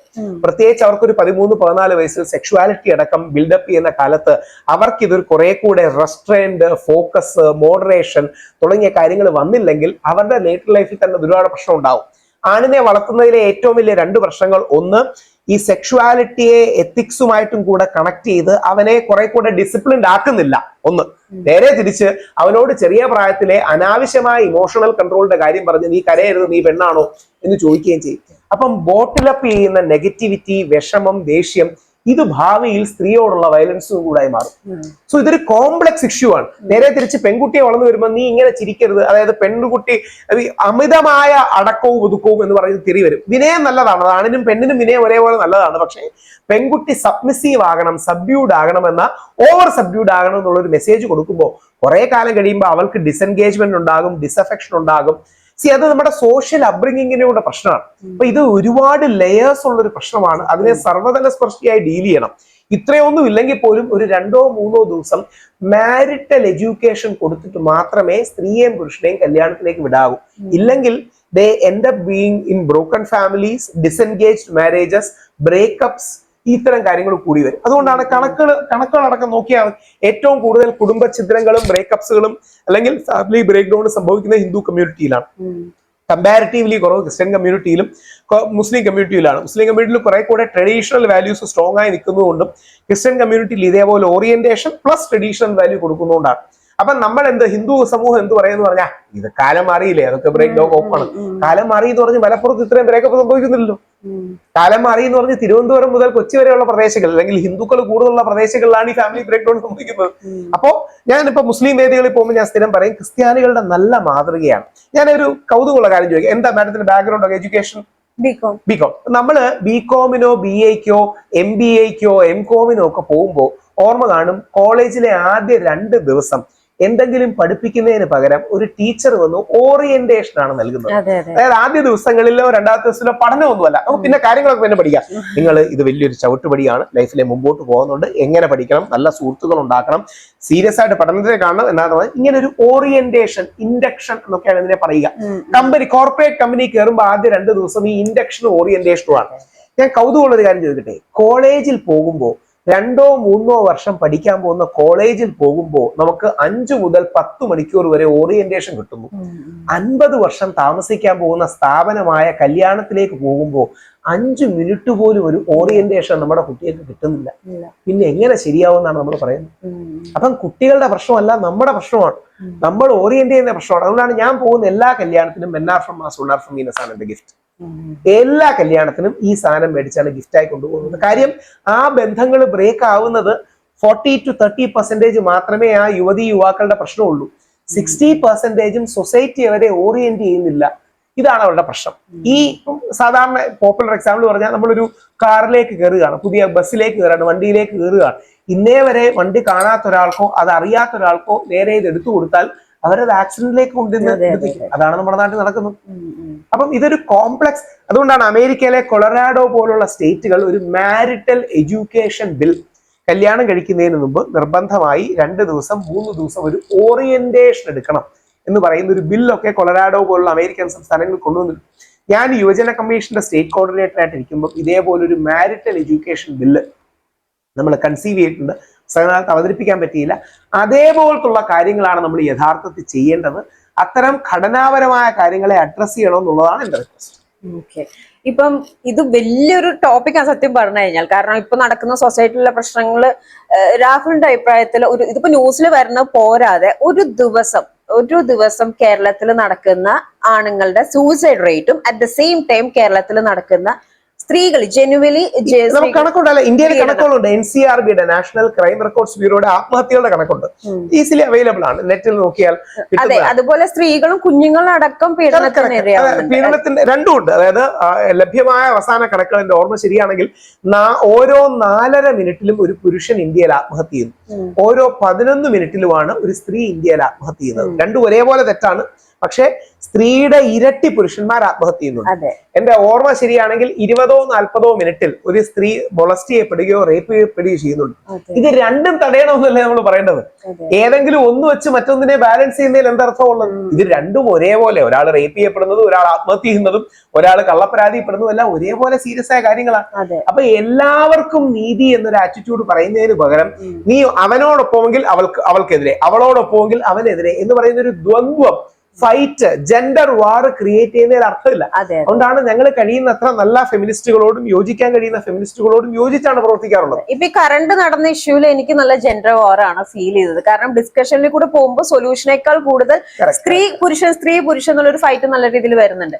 ഇപ്പം സൊസൈറ്റിയിൽ നേരത്തെ നമ്മൾ സംസാരിച്ച പോലെ ഒരുപാട് പുരുഷന്മാര് ഇത് കള്ളൻ ഒരിക്കൽ പിടിക്കപ്പെട്ട കള്ളൻ തന്നെ ആളുടെ മരണം വരെ, മേ ബി മരണം കഴിഞ്ഞാൽ അവരുടെ തലമുറ അങ്ങനെ തന്നെ ആയിരിക്കും. അപ്പോ ഇങ്ങനെ തെറ്റ് ചെയ്യാതെ പീഡിപ്പിച്ചു എന്നുള്ള ഒരു ഇതിൽ വന്നിട്ട് കുറെ കാലം കഴിഞ്ഞിട്ട് റിലീസ് ചെയ്ത് വിടുമ്പോ സൊസൈറ്റിക്കും അല്ലെങ്കിൽ ലീഗലി അവരെന്താണ് ആ പുരുഷൻ ഇപ്പൊ നമ്മൾ സംസാരിച്ച 20 കൊല്ലത്ത് അയാൾക്ക് ഇനി മുന്നോട്ടുള്ള ജീവിതം അപ്പോ മുന്നോട്ടില്ല. ഒരു വ്യാജപരാതിപ്പെട്ട് ജീവിതം പോയ അങ്ങനെ ഒരുപാട് പേരുണ്ട്. അപ്പോൾ ഞാൻ ചോദിക്കുന്നത് അങ്ങനെ ഒരു തെറ്റായിരുന്നു ആളെ ചെയ്തിട്ടില്ല ഞാൻ പറയുമ്പോൾ ഓട്ടോമാറ്റിക്കലി സ്ത്രീക്ക് എവിടെ എന്താ ആക്ഷൻ വരാത്തത്? ഇത് ഇന്നേ വരെ വന്നിട്ടില്ല. പക്ഷെ കഴിഞ്ഞ വർഷം മുതൽ ഗുജറാത്തിലെ ഒരു കോടതി, ഉത്തർപ്രദേശിലെ ഒരു കോടതി വ്യാജ പരാതിയിൽപ്പെട്ട് പുരുഷൻ 3 വർഷവും 4 വർഷവും ജയിലിൽ കിടന്നു. അത്രയും ദിവസം തന്നെ സ്ത്രീയും കിടക്കണമെന്ന് വിധിച്ചിട്ടുണ്ട്. പക്ഷെ അത് ഒരു കോടതിയുടെ ഈ ഡിസ്ക്രിപ്ഷൻ വെച്ച് വരുന്നതാണ്. അങ്ങനെ ഒരു നിയമം നമുക്കില്ല. ഇപ്പോഴത്തെ പൊസിഷൻ എന്ന് പറഞ്ഞാൽ IPC 211 അല്ലെങ്കിൽ BNS 248 പ്രകാരം നമ്മളൊരു വ്യാജ പരാതിയാണെന്നോ അല്ലെങ്കിൽ പിന്നീട് മലീഷ്യസ് പ്രോസിക്യൂഷൻ ആണെന്നോ പറഞ്ഞ് പോയി അതൊക്കെ ജയിക്കാൻ ഭയങ്കര ബുദ്ധിമുട്ടാണ്. അതുകൊണ്ടാണ് വിചാരിക്കും രക്ഷപ്പെട്ടല്ലോ, തീർന്നു, എങ്ങനെങ്കിലും തീർന്നു. അപ്പം DGPക്ക് നമ്മുടെ നിവിൻ പോളി തനിക്കെതിരെ ഗൂഢാലോചന നടക്കുന്നു എന്ന് പരാതി നൽകി. ആ കേസ് എന്തായി? നിവിൻ പോളിക്ക് കിട്ടാത്ത നീതി നമുക്ക് കിട്ടും. ഉമ്മൻചാണ്ടി സാർ എന്ന് പറഞ്ഞാൽ കേരളം കണ്ട ഏറ്റവും വലിയ ജനകീയനായ മുഖ്യമന്ത്രി. ഉമ്മൻചാണ്ടി സാറിനെതിരെ വ്യാജ പരാതി കൊടുത്ത സ്ത്രീക്കെതിരെ എന്തെങ്കിലും ആക്ഷൻ എടുത്തോ? പിന്നെ നമ്മളെ പോലുള്ളവർക്ക് എന്ത് നീതി കിട്ടാൻ? അത് ആ പോലീസ് സിസ്റ്റത്തിന്റെയും കൂടെ ഒരു പ്രശ്നമാണ്. പോലീസ് അതിനെ സീരിയസ് ആയിട്ട് എടുക്കില്ല. യെസ്. അപ്പൊ ഇതിനു മുമ്പത്തെ ഒരു ഇന്റർവ്യൂവിൽ രാഹുൽ പറഞ്ഞ ഒരു സംസാരമുണ്ട്, suicide equal to responsible to society. അത് ഓരോ വ്യക്തികളും അല്ലെ. അപ്പോ രാഹുൽ ആണെങ്കിലും ഒരാളുടെ ആത്മഹത്യ അയാളുടെ പരാജയമല്ല, സമൂഹത്തിന്റെ പരാജയം കൂടിയാണ്. അതെ, അയാള് ജീവിതത്തിൽ ഹോപ്പ്ലെസ് ആകുന്നതും തനിക്ക് പ്രതീക്ഷ ഇല്ലാതാകും ആ ഒരു നിമിഷത്തിലല്ലേ ഒരാൾ ആത്മഹത്യ ചെയ്യൂ. അല്ലെങ്കിൽ ആർക്കെങ്കിലും ആത്മഹത്യ ചെയ്യാൻ താല്പര്യം കാണും. ജീവിതം മടുത്ത് കൂട്ടുകാരെയും വീട്ടുകാരെയും നാട്ടുകാരെയും പറ്റില്ല എന്ന് തോന്നി അവരിൽ പ്രത്യാശ നഷ്ടപ്പെടുമ്പോഴല്ലേ ഒരാൾ ആത്മഹത്യ ചെയ്യുക. അപ്പൊ നമ്മുടെ കൂടെ പരാജയമാണ് ഒരാൾ ആത്മഹത്യ ചെയ്യുന്നത്. അതെ. അപ്പൊ സൊസൈറ്റിയുടെ സൈഡിൽ നിന്നും ഒരുപാട് ക്ലാരിഫിക്കേഷനും സംഭവങ്ങളും വേണം. ഇപ്പൊ ഓൾ കേരള മെൻസ് അസോസിയേഷനിൽ എനിക്ക് ചോദിക്കാനുള്ള മെന്റൽ സപ്പോർട്ടിനായിട്ട് എന്താണ് നിങ്ങൾ ചെയ്യുന്നത്? 2-3 ഓൾ കേരള മെൻസ് അസോസിയേഷൻ ഒരു സംഘടനയാണ്. ഇതേപോലെ MRF ഉണ്ട്, ഇതേപോലെ ഒരുമയുണ്ട്. അപ്പം അവർക്കെല്ലാം അവരുടേതായ മെക്കാനിസം ഉണ്ട്. ഞങ്ങളിപ്പോ ചെയ്യാൻ അവരെല്ലാം അവരുടെ ലീഡർഷിപ്പിന്റെ ആൾക്കാർ സംസാരിക്കും, പോയി കാണും, ആശ്വസിപ്പിക്കും. അതൊക്കെ വലിയ സപ്പോർട്ടാണ്. നമ്മളിപ്പോ നോക്കുന്നത് ഡോക്ടർമാരോടൊപ്പം ചേർന്ന്, ഇപ്പൊ അതാ നടന്നുകൊണ്ടിരിക്കുന്നത്, ഡോക്ടർമാരോടൊപ്പം ഒക്കെ ചേർന്ന് തന്നെ ഒരു ഹെൽപ്പ് ലൈൻ നമുക്ക് സെറ്റ് ചെയ്യാൻ കഴിയുമെന്നാണ്. ആ ഹെൽപ്പ് ലൈനിലേക്ക് എപ്പോഴും വിളിച്ചു കഴിഞ്ഞാൽ ഈ പുരുഷന്മാർക്ക് അനോണിമസ് ആയിട്ട് വേണമെങ്കിൽ അങ്ങനെ, ചില ആൾക്കാർക്ക് പേര് പറയാൻ മടി കാണും, അനോണിമസ് ആയിട്ടാണെങ്കിൽ അങ്ങനെ, പേര് പറഞ്ഞിട്ടാണെങ്കിൽ അങ്ങനെ, എങ്ങനെ വേണമെങ്കിലും അവർക്ക് ഒരു സപ്പോർട്ട് കിട്ടുന്നത്. 2 രീതിയിലുള്ള സപ്പോർട്ടാണ്, ലൈഫ് സപ്പോർട്ടും ലീഗൽ സപ്പോർട്ടും. ശരിക്കും ലൈഫ് കോച്ചും ഒരു ലീഗൽ കോച്ചും അവർക്കുണ്ടാവും. ലൈഫ് കോച്ച് എന്ന് വിളിക്കുന്ന സൈക്കോളജിസ്റ്റിനെ തന്നെ ആയിരിക്കും. പക്ഷെ സൈക്കോളജിസ്റ്റ് നമ്മൾ പറയുന്നില്ല. കാര്യം പല ആൾക്കാർക്കും സൈക്കോളജിസ്റ്റ് എന്ന് പറഞ്ഞു കഴിഞ്ഞാൽ ഒരു സ്റ്റിഗ്മയാണ്. എനിക്കെന്തോ പ്രശ്നമുണ്ട്, എനിക്കെന്തോ മാനസിക രോഗം ഉണ്ടെന്നൊക്കെ തെറ്റിദ്ധാരണയുണ്ട്. നമ്മുടെ ഇന്ത്യക്കാരുടെ തന്നെ കുഴപ്പമാണ്. പകരം ഒരു ലൈഫ് കോച്ച്, ലീഗൽ കോച്ച്, ഈ 2 പേരുടെയും കൂടെ സഹായത്തോടെ അവരെ ജീവിതത്തിലേക്ക് മടക്കി കൊണ്ടുവരിക, സപ്പോർട്ട് ചെയ്യുക. ഇതാണ് നമ്മൾ ഉദ്ദേശിക്കുന്നത്. പുരുഷൻ സ്ട്രോങ് ആയത് കാരണം ഇല്ലാതായ കുടുംബങ്ങളിലുണ്ടോ? അങ്ങനെയുണ്ട്. ഇപ്പൊ ഒരുപാട് പുരുഷന്മാർ മദ്യപിച്ച് സ്ത്രീകളെ അടിച്ചും കുട്ടികളെ അടിച്ചും ഇല്ലാതായ കുടുംബങ്ങളുണ്ട്. തീർച്ചയായിട്ടും പുരുഷന്റെ ഉത്തരവാദിത്വം ഇല്ലായ്മ കാരണം ഉണ്ടാകുന്നുണ്ട്. അപ്പം പുരുഷനും സ്ത്രീയും, പുരുഷന് തെറ്റേയില്ല സ്ത്രീക്കാണ് എല്ലാ തെറ്റുമെന്നും സ്ത്രീക്ക് തെറ്റേയില്ല എല്ലാ തെറ്റും പുരുഷനാണെന്നൊക്കെ പറയുന്ന ഈ സിനിമയിൽ മാത്രമേ നമ്മൾ കാണൂ. അതായത് സിനിമയിൽ ഒരാളെ നായകനാക്കാനോ വില്ലനാക്കാനോ നായികയാക്കാനോ വില്ലത്തിയാക്കാനോ നമ്മുടെ TV സീരിയലുകളാണ് പെർഫെക്റ്റ്ലി ഉചിതയായ സീതയെ പോലൊരു സ്ത്രീ, അല്ലെങ്കിൽ അപ്പുറത്ത് ശ്രീരാമനെ പോലൊരു വ്യക്തി. സീതയാണ് നായികയെങ്കിൽ അപ്പുറത്ത് രാവണൻ, രാമനാണ് നായകെങ്കിൽ ഇപ്പുറത്ത് ശൂർപ്പണഖ എന്ന് പറയുന്ന ഒരു ദ്വന്ദ്വൊന്നുമില്ല. നമ്മളെല്ലാവരും ഷെയ്ഡ്സ് ഓഫ് ഗ്രേ ആണ്. ആ ഷെയ്ഡ്സ് ഓഫ് ഗ്രേയിൽ പരമാവധി വെള്ളയോട് അടുത്ത് നിൽക്കുന്നോ ലെസർ ഡാർക്ക് ഷെയ്ഡ് വരാൻ മാത്രമേ ഉള്ളൂ. നമ്മളാരും ശ്രീരാമനോ ഹരിചന്ദ്രനോ സീതയോ അല്ലെങ്കിൽ മറ്റേ ഏഞ്ചൽസ് ഫോളൻ ഫ്രം ഹെവനോ ഒന്നും അല്ല. നോബഡി ഈസ് അങ്ങനെ ഉണ്ടെന്ന്, അങ്ങനെ റിയലിസ്റ്റിക് ആയ മനുഷ്യരില്ല. സിനിമയെ കാണുന്ന മനുഷ്യർ മാത്രമേ ഉള്ളൂ. പഴയ പ്രേംനസീറിന്റെ സിനിമകൾ ഇന്നത്തെ ജനറേഷൻ അറിയാൻ അറിയില്ല. തികച്ചും സ്വഭാവശുദ്ധിയുള്ള നായകൻ, മറ്റേ കോട്ട് മേളിൽ വരെ ഇട്ട് മേളിലത്തെ ബട്ടൺസ് വരെ ഇടുന്ന അബ്സല്യൂട്ട്ലി നല്ല നായകൻ, നായിക, അപ്പുറത്തുള്ള എപ്പോഴും ചിരിക്കുന്ന വില്ലൻ, ഇതൊക്കെ സിനിമയിൽ മാത്രമേ ഉള്ളൂ. യഥാർത്ഥ ജീവിതത്തിൽ നമുക്കെല്ലാം we are mixture of both good and bad. അപ്പൊ അതിനെ ഗുഡിനെ പരമാവധി എൻഹാൻസ് ചെയ്യുക മാത്രമേ ഉള്ളൂ. അല്ലാതെ അബ്സല്യൂട്ട് ബാഡിനെ നെഗേറ്റ് ചെയ്യാനും പറ്റില്ല. എല്ലാവർക്കും ഒരു ഷെയ്ഡ്സ് ഓഫ് ഗ്രേയിലാണ്. ഈ ഷെയ്ഡ്സ് ഓഫ് ഗ്രേയിൽ നിന്ന് പരമാവധി ഒരു ബാലൻസ് ആൻഡ് സിനർജി ഉണ്ടാക്കാൻ എങ്ങനെ സ്ത്രീക്കും പുരുഷനും കഴിയുന്നു എന്നുള്ളതാണ് അവരുടെ ലൈഫ് മുമ്പോട്ട് കൊണ്ടുപോകുന്നത്. അല്ലാതെ ഓക്കെ. ഇതില് പുരുഷൻ ഇപ്പൊ പാരന്റിംഗ് എന്ന് പറയുന്നത് ഒരു മെയിൻ ഫാക്ടർ ആയിട്ട് തോന്നുന്നു അല്ലെ? അപ്പോ പുരുഷൻ പുരുഷനെ സ്ട്രോങ് ആയിട്ട് ഇരുത്തുന്നു. അതേപോലെ തന്നെ ഒരു കുട്ടിയുടെ ആണെങ്കിലും ഈവൻ നമ്മുടെ സ്ത്രീകളുടെ പീരീഡ്സിന്റെ സംഭവം ആണെങ്കിലും സെക്സ് എഡ്യൂക്കേഷൻ ആണെങ്കിലും ഒന്നും വീട്ടിൽ നിന്ന് കൊടുക്കുന്നില്ല. അപ്പൊ ഇവരെല്ലാം പിള്ളേർ ഇപ്പൊ ജെൻസി പിള്ളേര് തന്നെ അറിയുന്നതെല്ലാം നമ്മളൊക്കെ പഠിച്ചിരുന്ന സമയത്തിനേക്കാൾ നേരെ എക്സ്ട്രീം ആണ് ഇവരുടെ വേ ഓഫ് തിങ്കും കാര്യങ്ങളെല്ലാം. വേറൊന്നും കൊണ്ടല്ല, അവർക്ക് അവരൊരു യൂട്യൂബ് ജനറേഷൻ ആണ്. അവർക്ക് എക്സ്പോഷർ ഹൈ ആണ്. ഈ പണ്ടത്തെ മുത്തുച്ചിപ്പി മറ്റേ കടയിൽ നിന്ന് 3 രൂപയ്ക്ക് അടിച്ചു മാറ്റി വായിക്കേണ്ട ജനറേഷനിൽ ഇന്ന് അവരുടെ ഫിംഗർ ടിപ്പിലാണ്. അവർക്ക് ഈ എഡ്യൂക്കേഷൻ ഭാഗമായിട്ട് നമ്മൾ മൊബൈൽ ഫോൺ കൊടുക്കുമ്പോൾ അവർക്ക് ഈസി ആയിട്ട് സെക്ഷുവൽ കോണ്ടന്റ് അടക്കം അവൈലബിൾ ആണ്. അവിടെയാണ് സെക്സ് എഡ്യൂക്കേഷൻ പ്ലസ് എത്തിക്കൽ എഡ്യൂക്കേഷൻ, ഇത് രണ്ടും കൂടെ കമ്പൈൻ ചെയ്ത് കൊടുക്കണം. സെക്സ് എഡ്യൂക്കേഷൻ എന്ന് മാത്രം പറഞ്ഞാൽ നമ്മുടെ റൈറ്റ് കൺസർവേറ്റീവുകൾ സമ്മതിക്കില്ല. കാര്യം അവർ പറയും പിന്നെ ഞങ്ങളൊക്കെ സെക്സ് പഠിച്ചിട്ടാണല്ലോ കുട്ടി ഉണ്ടായെന്ന് ചോദിക്കും. വാല്യൂ എഡ്യൂക്കേഷൻ മാത്രം എന്ന് പറഞ്ഞാൽ ലെഫ്റ്റ് വിംഗുകാർ സമ്മതിക്കില്ല. അവർ പറയും നിങ്ങൾ നിങ്ങളുടെ കൺസർവേറ്റീവ് വാല്യൂ കുത്തി നിറയ്ക്കാൻ വേണ്ടി ഇത് കൊണ്ടുവരുന്നതാണ്. ഒരു സെക്സ് പ്ലസ് വാല്യൂ എഡ്യൂക്കേഷൻ, ഒരു എത്തിക്കൽ എഡ്യൂക്കേഷൻ എന്ന് പറഞ്ഞു കൊടുക്കാം. Broad guidelines for relationships, marriage, men are from Mars, woman are from Venus. നമ്മുടെ നാട്ടിൽ പല ആൾക്കാർക്കും ഈ പേരുകളുടെ പേരിലാണ് അടി കൂടുന്നത്. ഇപ്പൊ സെക്സ് എഡ്യൂക്കേഷൻ എന്ന വാക്ക് റൈറ്റ് കൺസർവേറ്റീവുകൾ അംഗീകരിക്കില്ല. അതെന്തിനാണ് സെക്സ് എഡ്യൂക്കേഷൻ എന്ന് വിളിക്കുന്നത് എന്നൊക്കെ ചോദിക്കും. കാര്യം സ്കൂളുകളിൽ സെക്സ് എഡ്യൂക്കേഷൻ എടുക്കുമ്പോൾ അത് സെക്ഷലൈസ് ചെയ്യപ്പെടും, പിള്ളേർ എക്സ്പെരിമെന്റ് ചെയ്യാൻ താല്പര്യപ്പെടും തുടങ്ങിയ കാര്യങ്ങളൊക്കെ ചോദിക്കും. അല്ലെങ്കിൽ നേരെ മറിച്ച് വാല്യൂ എഡ്യൂക്കേഷൻ എന്ന് പറയുമ്പോൾ ലെഫ്റ്റ് വിങ്ങിന്റെ ആൾക്കാർ പറയും എന്ത് വാല്യൂ, ഏത് വാല്യൂ ആണ് നിങ്ങൾ പോക്കാൻ പോകുന്നത്, നിങ്ങളുടെ കൺസർവേറ്റീവ് വാല്യൂസ് അല്ലേ, നിങ്ങളുടെ മതത്തിന്റെ വാല്യൂസ് അല്ലേ എന്നൊക്കെ ചോദിക്കും. പകരം രണ്ടുപേരും ഒരുമിച്ച് നിന്ന് ഇപ്പം നമ്മുടെ നാട്ടിൽ നമ്മൾ ജീവിച്ച കാലത്ത് നിന്ന് ഒരു സെക്ഷൽ എക്സ്പ്ലോഷൻ നമ്മുടെ മീഡിയ വൈസ് ഉണ്ടായിട്ടുണ്ട്. കൺസംഷൻ ഓഫ് സെക്ഷൽ കോണ്ടന്റ് വളരെ ഹൈ ആണ്, ഇൻക്ലൂഡിങ് അത് ശരിയോ തെറ്റോ എന്നുള്ള രണ്ടാമത്തെ കാര്യം. പക്ഷേ ഇത് അവരെ നെഗറ്റീവ്ലി, അവരുടെ മെന്റൽ ഹെൽത്തിനെ നെഗറ്റീവ്ലി ബാധിക്കാതിരിക്കാനുള്ള ഒരു ഉത്തരവാദിത്വം നമുക്കുണ്ട്. പ്രത്യേകിച്ച് നമ്മളെല്ലാം ഇന്ന് 4 to 5 hours എങ്കിലും മിനിമം മൊബൈലിലാണ് ചിലവാക്കുന്നത്. അതിന് താഴെയാണെങ്കിൽ ഭാഗ്യം, അതിന് മേളിലാണെങ്കിൽ അഡിക്ഷൻ ആണ്. ആരുടെയും കുറ്റമല്ല. അപ്പം we live in A digital world. ആ ഡിജിറ്റൽ വേൾഡിന് ഇത്തരം കാര്യങ്ങളോട് നോക്കാനൊരു ഉത്തരവാദിത്വം നോക്കും. അപ്പോ ഇപ്പൊ മെറിറ്റൽ ഒരു പഠനത്തിന്റെ കാര്യം, അത് വളരെ മാരിറ്റൽ എഡ്യൂക്കേഷൻ, ഫാമിലി എഡ്യൂക്കേഷൻ, പേരെന്ത് വിളിച്ചാലും മതി. ഈ പേരിന്റെ പേര് പല ആൾക്കാർക്കും വലിയ പ്രശ്നമുണ്ട്. നമുക്ക് ആ പേരിന്റെ പേരിൽ അടികൂടണ്ട, അവർക്ക് ഇഷ്ടമുള്ളത് വിളിച്ചാൽ മതി. ഇപ്പൊ ഞാൻ സ്ഥിരം ആലങ്കാരികമായി പോകുമ്പോൾ ഈ രാഷ്ട്രീയ പാർട്ടികളുടെ വേദി പോകുമ്പോൾ പറയാറുണ്ട് നമ്മുടെ ഇന്ത്യയുടെ കൊടിയുടെ കാര്യം. ഇന്ത്യയുടെ കൊടിയിൽ 3 നിറങ്ങളാണ്, കുങ്കുമം, വെള്ള, പച്ച. മഹാത്മാഗാന്ധി ഏപ്രിൽ 12, 1921 ഏപ്രിൽ 13, 1921 യങ് ഇന്ത്യയിൽ എഴുതുന്നുണ്ട്, ഇതിലെ കുങ്കുമം കാണിക്കുന്ന ഹിന്ദുക്കളെയാണ്, വെള്ള കാണിക്കുന്ന ക്രിസ്ത്യാനികളെയും ന്യൂനപക്ഷങ്ങളെയാണ്, പച്ച കാണിക്കുന്ന മുസ്ലിങ്ങളെയാണ്. ഇതിനെ കമ്മ്യൂണിസ്റ്റുകാർ ഇങ്ങനെ പറയില്ല. കമ്മ്യൂണിസ്റ്റുകാർ പറയും ഇത് മതേതരത്വത്തിന്റെ കൊടിയാണ്, ഇങ്ങനെ പറഞ്ഞാൽ മതി. കോൺഗ്രസ്സുകാർ പറയും ഇത് മതസൗഹാർദ്ദത്തിന്റെ കൊടിയാണ്, ഇങ്ങനെ പറഞ്ഞാൽ മതി. BJP-ക്കാർ പറയും ഇത് രാജ്യസ്നേഹത്തിന്റെ കൊടിയാണ്, ഇങ്ങനെ പറഞ്ഞാൽ മതി. ചില ആൾക്കാർ പറയും, പുരോഗമനവാദികൾ പറയും ഇത് മതാന്തര സൗഹാർദ്ദം വേണോ, ഇങ്ങനെ പറഞ്ഞാൽ മതാന്തര സൗഹാർദ്ദം, മതേതരത്വം, മതനിരപേക്ഷത, സാമുദായിക സൗഹാർദ്ദം, എന്ത് പേര് വിളിച്ചാലും കുഴപ്പമില്ല. അടിസ്ഥാനം ഒന്നേ ഉള്ളൂ, വിദ്വേഷം പാടില്ല. നമ്മുടെ രാജ്യത്തൊരു ബാലൻസ് വേണം. ഹിന്ദുക്കളും ക്രിസ്ത്യാനികളും മുസ്ലിങ്ങളും നമ്മുടെ രാജ്യത്തുണ്ട്, മറ്റു മതവിഭാഗങ്ങളുണ്ട്. ഇവർ തമ്മിൽ ബാലൻസിൽ സന്തോഷമായി ജീവിക്കണം. ഗാന്ധിജി കൊടി ഡിസൈൻ ചെയ്യുമ്പോൾ ഗാന്ധിജിയും പിങ്കാളി വെങ്കയ്യയും കൂടാണ് ഈ കൊടി ഡിസൈൻ ചെയ്തത്. ഡിസൈൻ ചെയ്യുമ്പോൾ ഗാന്ധിജിയുടെ ചിന്ത ഇതാണ്, ഹിന്ദുവും ക്രിസ്ത്യാനിയും മുസ്ലിവും സന്തോഷത്തോടെ ജീവിക്കണം, ഇത്രേ ഉള്ളൂ. ഇനി അതിനെ എന്ത് രീതി വ്യാഖ്യാനിച്ച് വളർത്തി പറഞ്ഞാലും കുഴപ്പമില്ല. അതേപോലെ മാരിറ്റൽ എഡ്യൂക്കേഷനെ റിലേഷൻഷിപ്പ് സ്കിൽ എന്ന് വിളിക്കണോ, ഇന്റർപേഴ്സണൽ സ്കിൽ എന്ന് വിളിക്കണോ, എന്ത് വിളിച്ചാലും യാതൊരു പ്രശ്നവുമില്ല. ഈ വിളിക്കുന്ന കാര്യമല്ല soft skills, communication skills, 21st century skills, interpersonal skills, relationship skills, family orientation, ethical education, എന്ത് വിളിച്ചാലും കുഴപ്പമില്ല. മനുഷ്യർ തമ്മിൽ ബന്ധപ്പെടുമ്പോൾ ആ ബന്ധങ്ങളിൽ അർത്ഥവും നന്മയും ആനന്ദവും സന്തോഷവും മീനിങ്ങും എല്ലാം ഉണ്ടാകണം എന്നുള്ള അടിസ്ഥാന പഠനം. അതിനെ അവർക്ക് ഇഷ്ടമുള്ള കവറിലിട്ട് വിളിക്കാൻ പ്രശ്നം. സോഷ്യൽ മീഡിയ ഇപ്പൊ കുറച്ചു കാലങ്ങളായിട്ട് വളരെയധികം നമുക്ക് യൂസ്ഫുൾ ആണ്. അപ്പോ ഈ നോർമലി പ്രശ്നങ്ങൾ നടക്കുമ്പോൾ രാഹുലിനെ സംബന്ധിച്ചിടത്തോളം സോഷ്യൽ മീഡിയ ഒരു കോടതിയായിട്ട് മാറുന്നുണ്ടോ? അതോ കുറെയൊക്കെ ഉണ്ട്, ആൾക്കാർ കുറെയൊക്കെ ജഡ്ജ് ചെയ്യും, ഇല്ലെന്നൊന്നും പറഞ്ഞിട്ട് കാര്യമില്ല. പക്ഷെ അത് അബ്യൂസീവ് ആകാതിരുന്നാൽ മതി. രണ്ടു വശത്തും രാഹുൽ മാങ്കൂട്ടത്തിനോടും അബ്യൂസ് ചെയ്യരുത്, രാഹുൽ മാങ്കൂട്ടത്തിനെ എതിർക്കുന്ന പെൺകുട്ടികളെ അബ്യൂസ് ചെയ്യരുത്. രണ്ടും ഉണ്ട്. ഇത് രണ്ടും ഇല്ലാത്തൊരു സ്പേസ് പോസിബിൾ അല്ലേ?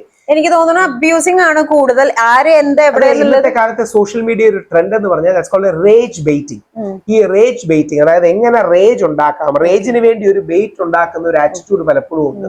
ഇത് ഇൻഡെപ്ത് സൈക്കോളജിയാണ്. അതായത് നമ്മുടെ തലച്ചോറിൽ ഡോപ്പമൈൻ അടക്കമുള്ള ഹോർമോൺസ് പ്രൊഡ്യൂസ് ചെയ്യുന്നതാണ് സോഷ്യൽ മീഡിയയുടെ ഈ എൻഗേജ്മെന്റിന്റെ ബേസ്.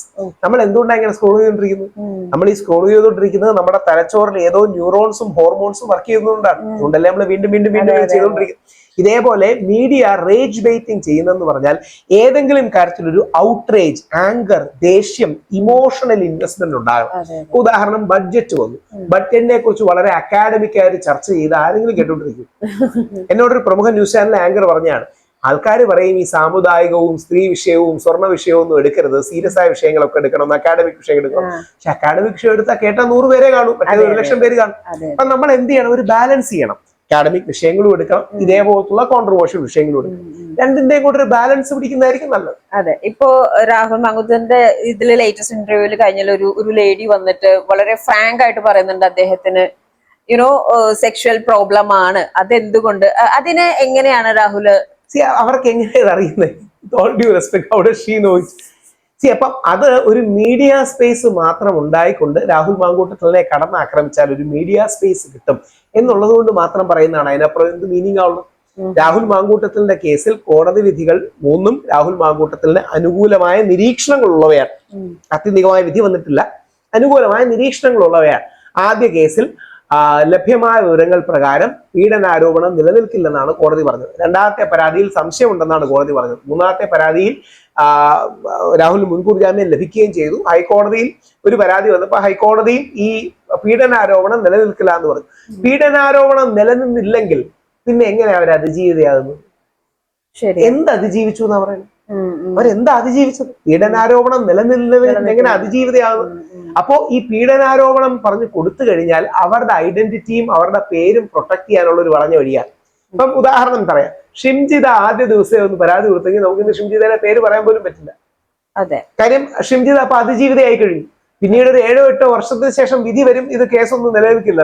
അപ്പൊ അതുവരെ ഷിംജിത അതിജീവിതയാണ്. അതിന് മേൽക്കോടതി ഷിംജിത അപ്പീൽ പോയിരിക്കട്ടെ, അപ്പോഴും അതിജീവിതയാണ്.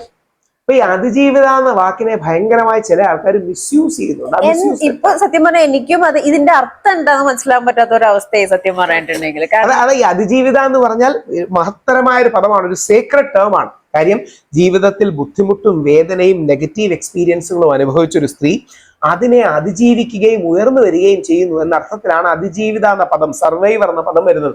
പക്ഷെ എന്തെങ്കിലും അതിജീവിച്ചാലല്ലേ അതിജീവിതയാവും. ഇപ്പൊ ഉമ്മൻചാണ്ടി സാറിനെതിരെ വ്യാജ പരാതി കൊടുത്ത സ്ത്രീ അതിജീവിതയാണോ? അവരെന്ത് അതിജീവിച്ചു? വള്ളം പറഞ്ഞതല്ലേ? അപ്പം അല്ലെങ്കിൽ നിവിൻ പോളിക്കെതിരെ വ്യാജ പരാതി കൊടുത്ത കുട്ടി അതിജീവിതയാണോ? എന്തെങ്കിലും സംഭവിച്ചാലല്ലേ അതിജീവിതയാവും. ആക്ച്വലി ഷിംജിതയെ നമുക്ക് അതിജീവിത നെഗറ്റീവ് ടൈമിൽ പറയാം. കാരണം ഒരു മനുഷ്യന്റെ ജീവിതം എടുത്ത് നശിപ്പിച്ചു സൂസൈഡിലോട്ട് എത്തിച്ചു. പിന്നെ നെഗറ്റീവ് സെൻസ് ആ ഒരു കർമ്മം ചെയ്യാനായിട്ട് ഇയാൾ അതിജീവിച്ചു ആ ഒരു സംഭവത്തിന്. അങ്ങനെ ഈ യഥാർത്ഥത്തിൽ ഇന്ന് ദീപക് ഇതിനെ സർവൈവ് ചെയ്തെങ്കിൽ ദീപക് ഒരു അതിജീവിതനാണ്. സത്യം. അതായത് ഇപ്പൊ ഉമ്മൻചാണ്ടി സാർ ഒരു അതിജീവിതൻ ആണ്, നിവിൻ പോളി ഒരു അതിജീവിതൻ ആണ്. വ്യാജ കേസിലും കള്ള കേസുകളിലും പെട്ട് ആ കള്ള കേസുകളിൽ നിന്ന് രക്ഷപ്പെട്ട് കോടതി അനുകൂലമായ വിധി അവർ സമ്പാദിച്ചു. അപ്പൊ അവരെ നമ്മൾ തീർച്ചയായിട്ടും അതിജീവിതം എന്ന് തന്നെ വിളിക്കണം. അപ്പം അതിജീവിതാന്നും അതിജീവിതെന്നും എന്നുള്ള ടെർമിനോളജി രണ്ടും വളരെ പ്രധാനമാണ്. നമ്മൾ ആ വാക്കുകളെ മിസ്യൂസ് ചെയ്യരുത്. ഇപ്പൊ നമ്മൾ നേരത്തെ ഇത് വായിച്ചപ്പോ സ്ത്രീകൾക്ക് ഹൈ പ്രൊഫൈൽ കൊടുക്കണം എന്നുള്ള രീതിയിൽ തന്നെ സംസാരിച്ചു അല്ലെ? അപ്പോ ഇത്രയും പ്രശ്നങ്ങൾ ഉണ്ടോ? അതെന്താണ് സ്ത്രീകൾക്ക് ഹൈ? അതെന്തുകൊണ്ടാണെന്ന് പറഞ്ഞാൽ നമ്മൾ സിറ്റീസ് ഒക്കെ വിട്ട് ഇന്നും ഇന്ത്യയുടെ ഉൾഗ്രാമങ്ങളിൽ പോയാൽ ഒരുപാട് സ്ത്രീകൾ ബുദ്ധിമുട്ട് അനുഭവിക്കുന്ന റിയാലിറ്റിയാണ്. അനുഭവിക്കുന്നവരുണ്ട്. അതുകൊണ്ട് തന്നെ അല്ല, പ്രപ്പോർഷനേറ്റ് കൂടുതൽ ഏതാ? ഇപ്പൊ ഞങ്ങൾ ആണുങ്ങൾ എപ്പോഴെങ്കിലും ബസ്സിൽ കയറി പോകുമ്പോ നമുക്ക് കയ്യിൽ ഒരു മുട്ടുസൂചി കരുതേണ്ടി വന്നിട്ടുണ്ടോ? ഇല്ല. ഞങ്ങൾ ആണുങ്ങൾ പോകുമ്പോ ആരെങ്കിലും നമ്മൾ കരുതേണ്ട വരുമോ? അല്ല, മുട്ടുസൂചി കരുതണ്ട, പക്ഷെ വ്യാജ പരാതികളൊന്ന് ചെക്ക് ചെയ്താൽ മതി. അവരുടെ മുട്ടുസൂചി കരുതണ്ട, അവരുടെ മൊബൈൽ ഫോൺ നമ്മളെ കൊടുക്കാൻ നോക്കുന്നതുകൊണ്ട് മാത്രം നോക്കിയിരുന്നാൽ. അപ്പൊ ഇന്നും സ്ത്രീകൾ പോകുമ്പോൾ ഇപ്പൊ എപ്പോഴും ഞാൻ എന്നെ വരെ എനിക്കൊരിക്കലും ബസ്സിൽ പോകുമ്പോൾ കണ്ട അവൾ എന്നെ വന്ന് തോണ്ടുവന്നു, എനിക്കെന്നല്ല ഒരു പ്രശ്നം ഒരുപോലെ ഉണ്ടായി കാണൂല. അപ്പൊ സ്ത്രീകൾക്കാണ് ലിംഗാധിഷ്ഠിതമായി കൂടുതൽ പ്രശ്നങ്ങൾ നേരിടുന്നതെന്ന് അംഗീകരിക്കുന്നതുകൊണ്ട് നമുക്ക് ഒരു നഷ്ടവുമില്ല. Because that's a fact. ഓരോ 20 മിനിറ്റിലോ 40 മിനിറ്റിലോ സ്ത്രീ മൊളസ്റ്റ് ചെയ്യുകയോ റേപ്പ് ചെയ്യപ്പെടുകയോ ചെയ്യുന്നുള്ളത് സത്യമാണ്. പക്ഷേ യഥാർത്ഥത്തിൽ ആ പാവപ്പെട്ട പെൺകുട്ടികളെ കൂടി അപമാനിക്കുകയാണ് ഈ വ്യാജ പരാതി കൊടുക്കുന്നവർ.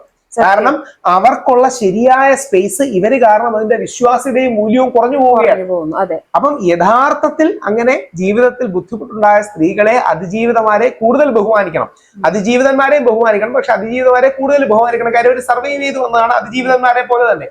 എന്നാൽ സ്ത്രീകൾക്ക് എന്തുകൊണ്ട് മുൻഗണന കൊടുക്കണം? നമ്മുടെ സിറ്റീസും മിഡിൽ ക്ലാസ്സും എന്ന് പറയുന്നത് എത്ര? 33 കോടി കരുകാണ്. ഇന്ത്യയിലെ 140 കോടിയിൽ ഒരു 40 കോടിയായിരിക്കും മിഡിൽ ക്ലാസ്സും എഡ്യൂക്കേറ്റഡും ഒക്കെ. ബഹുഭൂരിപക്ഷം പേരും ദരിദ്രനാരായണന്മാരും പിന്നോക്ക അവസ്ഥയിലും ജീവിക്കുന്നതാണ്, സാമുദായികവും സാമ്പത്തികവും സാമൂഹികവും ഒക്കെ ആയിട്ട്. ഇന്നും ആ ഉൾജില്ലകളിലൊക്കെ പോകുമ്പോൾ ഒരുപാട് സ്ത്രീകൾ പീഡനം നേരിട്ട് നമ്മൾ 70കളിലും 80കളിലെ സിനിമ കാണുന്നത് പോലെ ഒരുപാട് പേരുണ്ട്. അപ്പം കൂടുതൽ പ്രയോറിറ്റി സ്ത്രീകൾക്കായിരിക്കണം, കൂടുതൽ പ്രിഫറൻസ് സ്ത്രീകളായിരിക്കണം. എന്നാൽ പുരുഷന്റെ വിഷയം അവഗണിക്കുകയും ചെയ്യരുത്. അത്രേ പറയുന്നത്. അതാണ് നമ്മൾ നേരത്തെ പറഞ്ഞ സ്ത്രീയുടെ പ്രശ്നം പറയുമ്പോൾ പുരുഷന്റെ വേദന ഒരു പൊളിറ്റിക്കൽ ഇൻകറക്റ്റ് ആയിട്ട് മാറപ്പെടരുത്. അങ്ങനെ ഇത് നമ്മൾ പൊളിറ്റിക്കലി കറക്റ്റ് ആവാനല്ല നോക്കേണ്ടത്, നമ്മൾ എത്തിക്കലി കറക്റ്റ് ആവാനാണ്. പൊളിറ്റിക്കലി കറക്റ്റ് അല്ല, എത്തിക്കലി കറക്റ്റ്. ധാർമ്മികമായി രാഷ്ട്രീയപരമായി ശരിയാകാനല്ല, ധാർമ്മികപരമായി ശരിയാകാനാണ് നമ്മൾ നോക്കേണ്ടത്. പൊളിറ്റിക്കൽ കറക്റ്റും ഇൻകറക്റ്റ്നെസ്സും അല്ല, എത്തിക്കൽ കറക്റ്റും എത്തിക്കൽ ഇൻകറക്റ്റ്നെസ്സും ആണ് പ്രധാനം. പുരുഷന്മാർക്ക് ഇങ്ങനെ സെക്ഷൽ അബ്യൂസ് ഉണ്ടാവുന്നുണ്ടോ രാഹുൽ? പ്രായമായ ആൾക്കാരിൽ നിന്നും സ്ത്രീകളിൽ നിന്ന് ഉണ്ടാകുന്നത് ഇല്ലെന്നല്ല, 1% ആയിരിക്കും. അപ്പൊ അവരത് റിയാക്ട് ചെയ്യുന്നുണ്ടോ? പലപ്പോഴും ഇപ്പൊ തമാശക്കാണ്, മറ്റേ സലീം കുമാർ ഏതോ സിനിമയില്, ചോക്ലേറ്റ് ആണെന്ന് തോന്നുന്നു, സലീം കുമാർ തമാശക്ക് മറ്റേ സിനിമയില് ആ പാൽക്കാരൻ പയ്യന്റെ കഥയെന്ന് പറഞ്ഞ് ഒരു തമാശക്ക് പറയുന്നു. 1 in a million എക്സ്പീരിയൻസ് തമാശക്കോ അല്ലാതെയോ ഒക്കെ ഉണ്ടാവുമായിരിക്കാം. ജനറലി അവിടെയാണ് ഞാൻ നേരത്തെ പറഞ്ഞത്, സ്ത്രീ സെക്ഷുവാലിറ്റിയും പുരുഷ സെക്ഷുവാലിറ്റിയും തമ്മിലുള്ള ഒരു വ്യത്യാസം. ഒരുപക്ഷെ ജീവിതത്തിൽ ഒരിക്കലോ 2 പ്രാവശ്യമോ ഏതെങ്കിലും ഒരു പുരുഷനൊക്കെ ഏതെങ്കിലും സ്ത്രീയുടെ ഭാഗത്ത് നിന്ന് അനാവശ്യമായ ഒരു അറ്റൻഷനോ അനാവശ്യമായ സംസാരമോ അനാവശ്യമായ ഏതെങ്കിലും രീതിയിലുള്ള ടച്ചോ ഉണ്ടായി കാണാം, ഇല്ലെന്ന് പറയുന്നില്ല, ഒന്നും ഇല്ല, ഇമ്പോസിബിൾ അല്ല. പക്ഷെ ആസ് എ റൂൾ അതല്ലല്ലോ. പലപ്പോഴും പുരുഷന്റെ ഭാഗത്തു നിന്നല്ലേ അങ്ങോട്ട് സ്ത്രീക്ക് ഉണ്ടാകുന്നത്. അപ്പം പുരുഷൻ അങ്ങനെ ഉണ്ടാകുന്ന ആ സെക്ഷൽ ഇത് എന്തെങ്കിലും ഉണ്ടെങ്കിൽ അവർക്ക് കംപ്ലൈന്റ് ചെയ്യാം. പക്ഷെ കംപ്ലൈന്റ് ചെയ്യാനുള്ള വകുപ്പൊന്നുമില്ല. അതെന്താ? അതാണ് എന്റെ ഒരു പ്രശ്നം. കംപ്ലൈന്റ് ചെയ്യാനുള്ള വകുപ്പ്, സ്കോപ്പ് നമ്മുടെ നിയമത്തിലില്ല. അപ്പൊ പുരുഷൻ കൂടുതലും താഴോട്ട് പോവല്ലേ? 2-3 കാര്യങ്ങളുണ്ട്. ഒന്ന്, അത് ഒരു നേച്ചേഴ്സ് റൂള് വരുന്നുണ്ട്. ഇപ്പൊ ഏതെങ്കിലും ഒരു പുരുഷൻ ആ സ്ത്രീ എന്നെ റേപ്പ് ചെയ്തു എന്ന് പറഞ്ഞ് ഇന്നേ വരെ പരാതി കൊടുത്തതായിട്ട് ലഭ്യമായ വിവരങ്ങളില്ല. പക്ഷേ ഏജ് ഡിഫറൻസിലുണ്ട്. അതായത് മുതിർന്ന ഒരു സ്ത്രീ പ്രായം കുറഞ്ഞൊരു പുരുഷനെയോ അല്ലെങ്കിൽ കുട്ടിയെയോ ഒക്കെ അങ്ങനെ പോക്സോയുടെ കേസുകളൊക്കെ 1-2 വന്നിട്ടുണ്ട്. എത്രമാത്രം ജെന്യുവൻ ആണെന്ന് അറിയില്ല, അങ്ങനെ വന്നിട്ടുണ്ട്. അപ്പൊ ഈ നേച്ചർ ഓഫ് സെക്ഷുവാലിറ്റിയുടെ ഡിഫറൻസ് ആണ് ഒരു പ്രധാന കാരണം.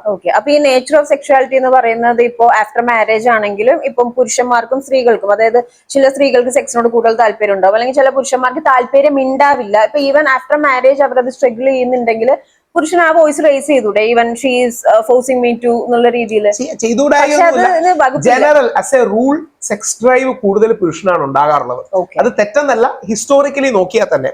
അതിന് ആന്ത്രപ്പോളജിക്കൽ റീസൺസും ഉണ്ടാകാം. അതായത് ഇപ്പൊ ഒരു 5000 വർഷം മുമ്പ് പുരുഷനും സ്ത്രീയും തമ്മിൽ സെക്സ് ഉണ്ടാകുകയാണെങ്കിൽ സ്ത്രീയാണ് അതിന്റെ കോൺസിക്വൻസ് എന്ന് പറഞ്ഞാൽ positive or negative consequence bear ചെയ്യേണ്ടി വരുന്നത്.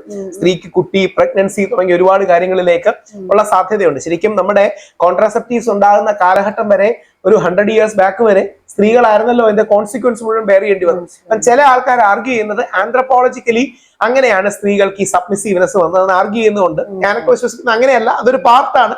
പക്ഷെ നാച്ചുറലി തന്നെ മാൻ സീക്സ് ആൻഡ് വുമൻ കണക്ട്സ് എന്നോ ഒക്കെ പറയുന്ന ഒരു ആംഗിളിലാണ്. എന്ന് പറഞ്ഞാൽ സ്ത്രീക്ക് ഏതെങ്കിലും രീതി ഇനീഷ്യേറ്റീവ് എടുത്താൽ തെറ്റാണെന്നൊന്നുമല്ല കേട്ടോ, അങ്ങനെയൊന്നുമല്ല. ഇതൊക്കെ തീർച്ചും ഔട്ട്ഡേറ്റഡ് ആയ ചിന്തകളാണ്. പകരം മോർ ഓഫ് ലെസ്, അതിനിപ്പം നമ്മുടെ സെക്ഷുവൽ കോണ്ടന്റിന്റെ കൺസംഷൻ നോക്കിയാലും പാറ്റേൺ നോക്കിയാലും ഒക്കെ മെയിൽ ബ്രെയിൻ ആണ് കൂടുതൽ ചെയ്യുന്നതെന്നുള്ള കാര്യത്തിൽ സ്റ്റഡീസ് ഉണ്ട്. ഇതിന്റെ അർത്ഥം is not to stigmatize female sexuality. Female സെക്ഷുവാലിറ്റിയെ കുറിച്ച് ഒരുപാട് നല്ല പഠനങ്ങൾ ഉണ്ടായിട്ടുണ്ട്. അതിനെ സ്റ്റിഗ്മറ്റൈസ് ചെയ്യാനല്ല, പകരം ഫീമെയിൽ സെക്ഷുവാലിറ്റി സ്ലൈറ്റ്ലി മോർ പ്രിസർവേറ്റീവും സ്ലൈറ്റ്ലി മോർ ലാഡൻ വിത്ത് ഇമോഷനുമാണ്. അതിനർത്ഥം സ്ത്രീക്ക് 100% മറ്റേ ദിവ്യപ്രണയം ഉണ്ടെങ്കിലേ സെക്സ് വരുന്നൊന്നും അല്ല. പക്ഷെ slightly more connected to intimacy, emotionality തുടങ്ങിയ കാര്യങ്ങളാണ്. പുരുഷന്റെ എന്നാൽ general as a thumb rule is not primarily connected to emotion, but it is more connected to lust, physical attraction തുടങ്ങിയ കാര്യങ്ങളാണ്. അതുകൊണ്ടാണ് അതൊരു ജനറൽ റൂൾ ആയിട്ട് പറയുന്നേ ഉള്ളൂ. ഇവരുടെ സെക്ഷുവാലിറ്റിയെ യാന്ത്രികമായി ഒരുപോലെയാണെന്ന് പറയുന്നതിന് അർത്ഥമില്ല. ദാറ്റ് ഡസന്റ് മീൻ ഈ സ്ത്രീകളെല്ലാം മദർ തെരേസയും പുരുഷന്മാരെല്ലാം മറ്റേ പീഡകരുമാണ് എന്ന അർത്ഥത്തിലുമല്ല. ടി ജി രവിയും ഉമ്മറും മറ്റേ ബാലങ്കേ നായരും ആണെന്നല്ല. ഇത് കുറച്ചുകൂടെ ന്യൂവാൻസ്ഡ് ആൻഡ് ലെയേർഡ് ആണ്. ഇപ്പൊ എന്ത് ചെയ്യാൻ പറ്റും? അതാണ് സത്യം. ഇത് നമ്മളുണ്ടാക്കിയല്ലോ, പ്രകൃതിയും പ്രപഞ്ചവും അങ്ങനെയാണ് സ്ത്രീയും പുരുഷന്മാരെ സൃഷ്ടിച്ചിട്ടുള്ളത്. അപ്പൊ ഇത് പറയുമ്പോൾ എന്തുകൊണ്ടാണ് ഞാൻ ഇത്രയും കാവിയേറ്റ് ഇട്ട് പറയുന്നതെന്ന് പറഞ്ഞാൽ, ഏതെങ്കിലും സ്ത്രീക്ക് അവരുടെ സെക്ഷുവാലിറ്റി തെറ്റാണ് എന്നുള്ള നെഗറ്റീവ് മെസ്സേജ് പലപ്പോഴും നമ്മുടെ കൺസർവേറ്റീവ് സമൂഹം കൊടുക്കും. അത് പാടില്ല. നേരെ തിരിച്ച് ഈ ലിബറൽ സമൂഹം എന്ന് പറഞ്ഞാൽ പ്രത്യേകിച്ച് യാതൊരു എത്തിക്സും വേണ്ട എന്നൊരു സാധനമാണ് കൊടുക്കുന്നത്. അപ്പം കുറച്ചൊക്കെ പ്രൊപ്രൈറ്റി ആകാം, കുറച്ചൊക്കെ അത് ഈ മോറൽ പോലീസിങ് അല്ല, അത് ഈ സദാചാര ഗുണ്ടായിസമോ സദാചാര പോലീസിന്റെ ആംഗിൾ അല്ല. ചില റിലേഷൻഷിപ്സിന്റെ ബൗണ്ടറീസ് ഒക്കെ മെയിൻറ്റെയിൻ ചെയ്യുന്നതാണ് ഫോർ എ ബെറ്റർ കമ്മ്യൂണിക്കേഷന് നല്ലത്, ഫോർ എ ബെറ്റർ റിലേഷൻഷിപ്പിന് നല്ലതെന്നുള്ളതുകൊണ്ടാണ്. രാഹുലിന്റെ പോയിന്റ് ഓഫ് വ്യൂവിൽ എന്താണ് equality? Equality and responsibility balanced ആവണോ? അതിന്റെ പോപ്പ് ഫ്രാൻസിസ് ഒക്കെയാണ് അതിന് ഏറ്റവും നല്ല നിലപാട് പറയുന്നത്. പോപ്പ് ഫ്രാൻസിസ് പറയുന്നത് മെയിൽ ഫീമെയിൽ ഇക്വാളിറ്റി ഞങ്ങൾ അംഗീകരിക്കുന്നുണ്ട്, എന്നാൽ മെയിൽ ഫീമെയിൽ കോംപ്ലിമെന്റാരിറ്റി എന്നും കൂടെയാണ് ഞങ്ങളുടെ പൊസിഷൻ എന്നാണ്. അതായത് സ്ത്രീ പുരുഷ സമത്വം അംഗീകരിക്കുന്നുണ്ട്, പക്ഷെ സ്ത്രീ പുരുഷ പരസ്പര പൂരകത്വമാണ് ഞങ്ങൾ മുമ്പോട്ട് വെക്കുന്നത്. അതായത് മെയിൽ ഫീമെയിൽ ഇക്വാളിറ്റി എന്ന് പറഞ്ഞാൽ മെയിൽ ഫീമെയിൽ സെയിംനെസ് അല്ല. Equality doesn't mean same. Male female equality doesn't mean male female sameness. Gender equality doesn't mean gender sameness. Gender equality doesn't mean gender neutrality. ഈ ജെൻഡർ ന്യൂട്രാലിറ്റി എങ്ങനെയാ possible ആകുന്നത്? അതായത് gender neutrality possible ആണെങ്കിൽ പുരുഷൻ ഇടുന്ന വസ്ത്രം അതേപോലെ സ്ത്രീ ഇട്ടാൽ അതെങ്ങനെയാ ജെൻഡർ ന്യൂട്രൽ ആകുന്നത്? എന്നാ തിരിച്ച് സ്ത്രീകൾ ചോദിക്കാത്ത എന്താ, ഞങ്ങൾ ഫ്രോക്കല്ലേ ഇടുന്നത്, അവന് ഫ്രോക്ക് ഇട്ടേ.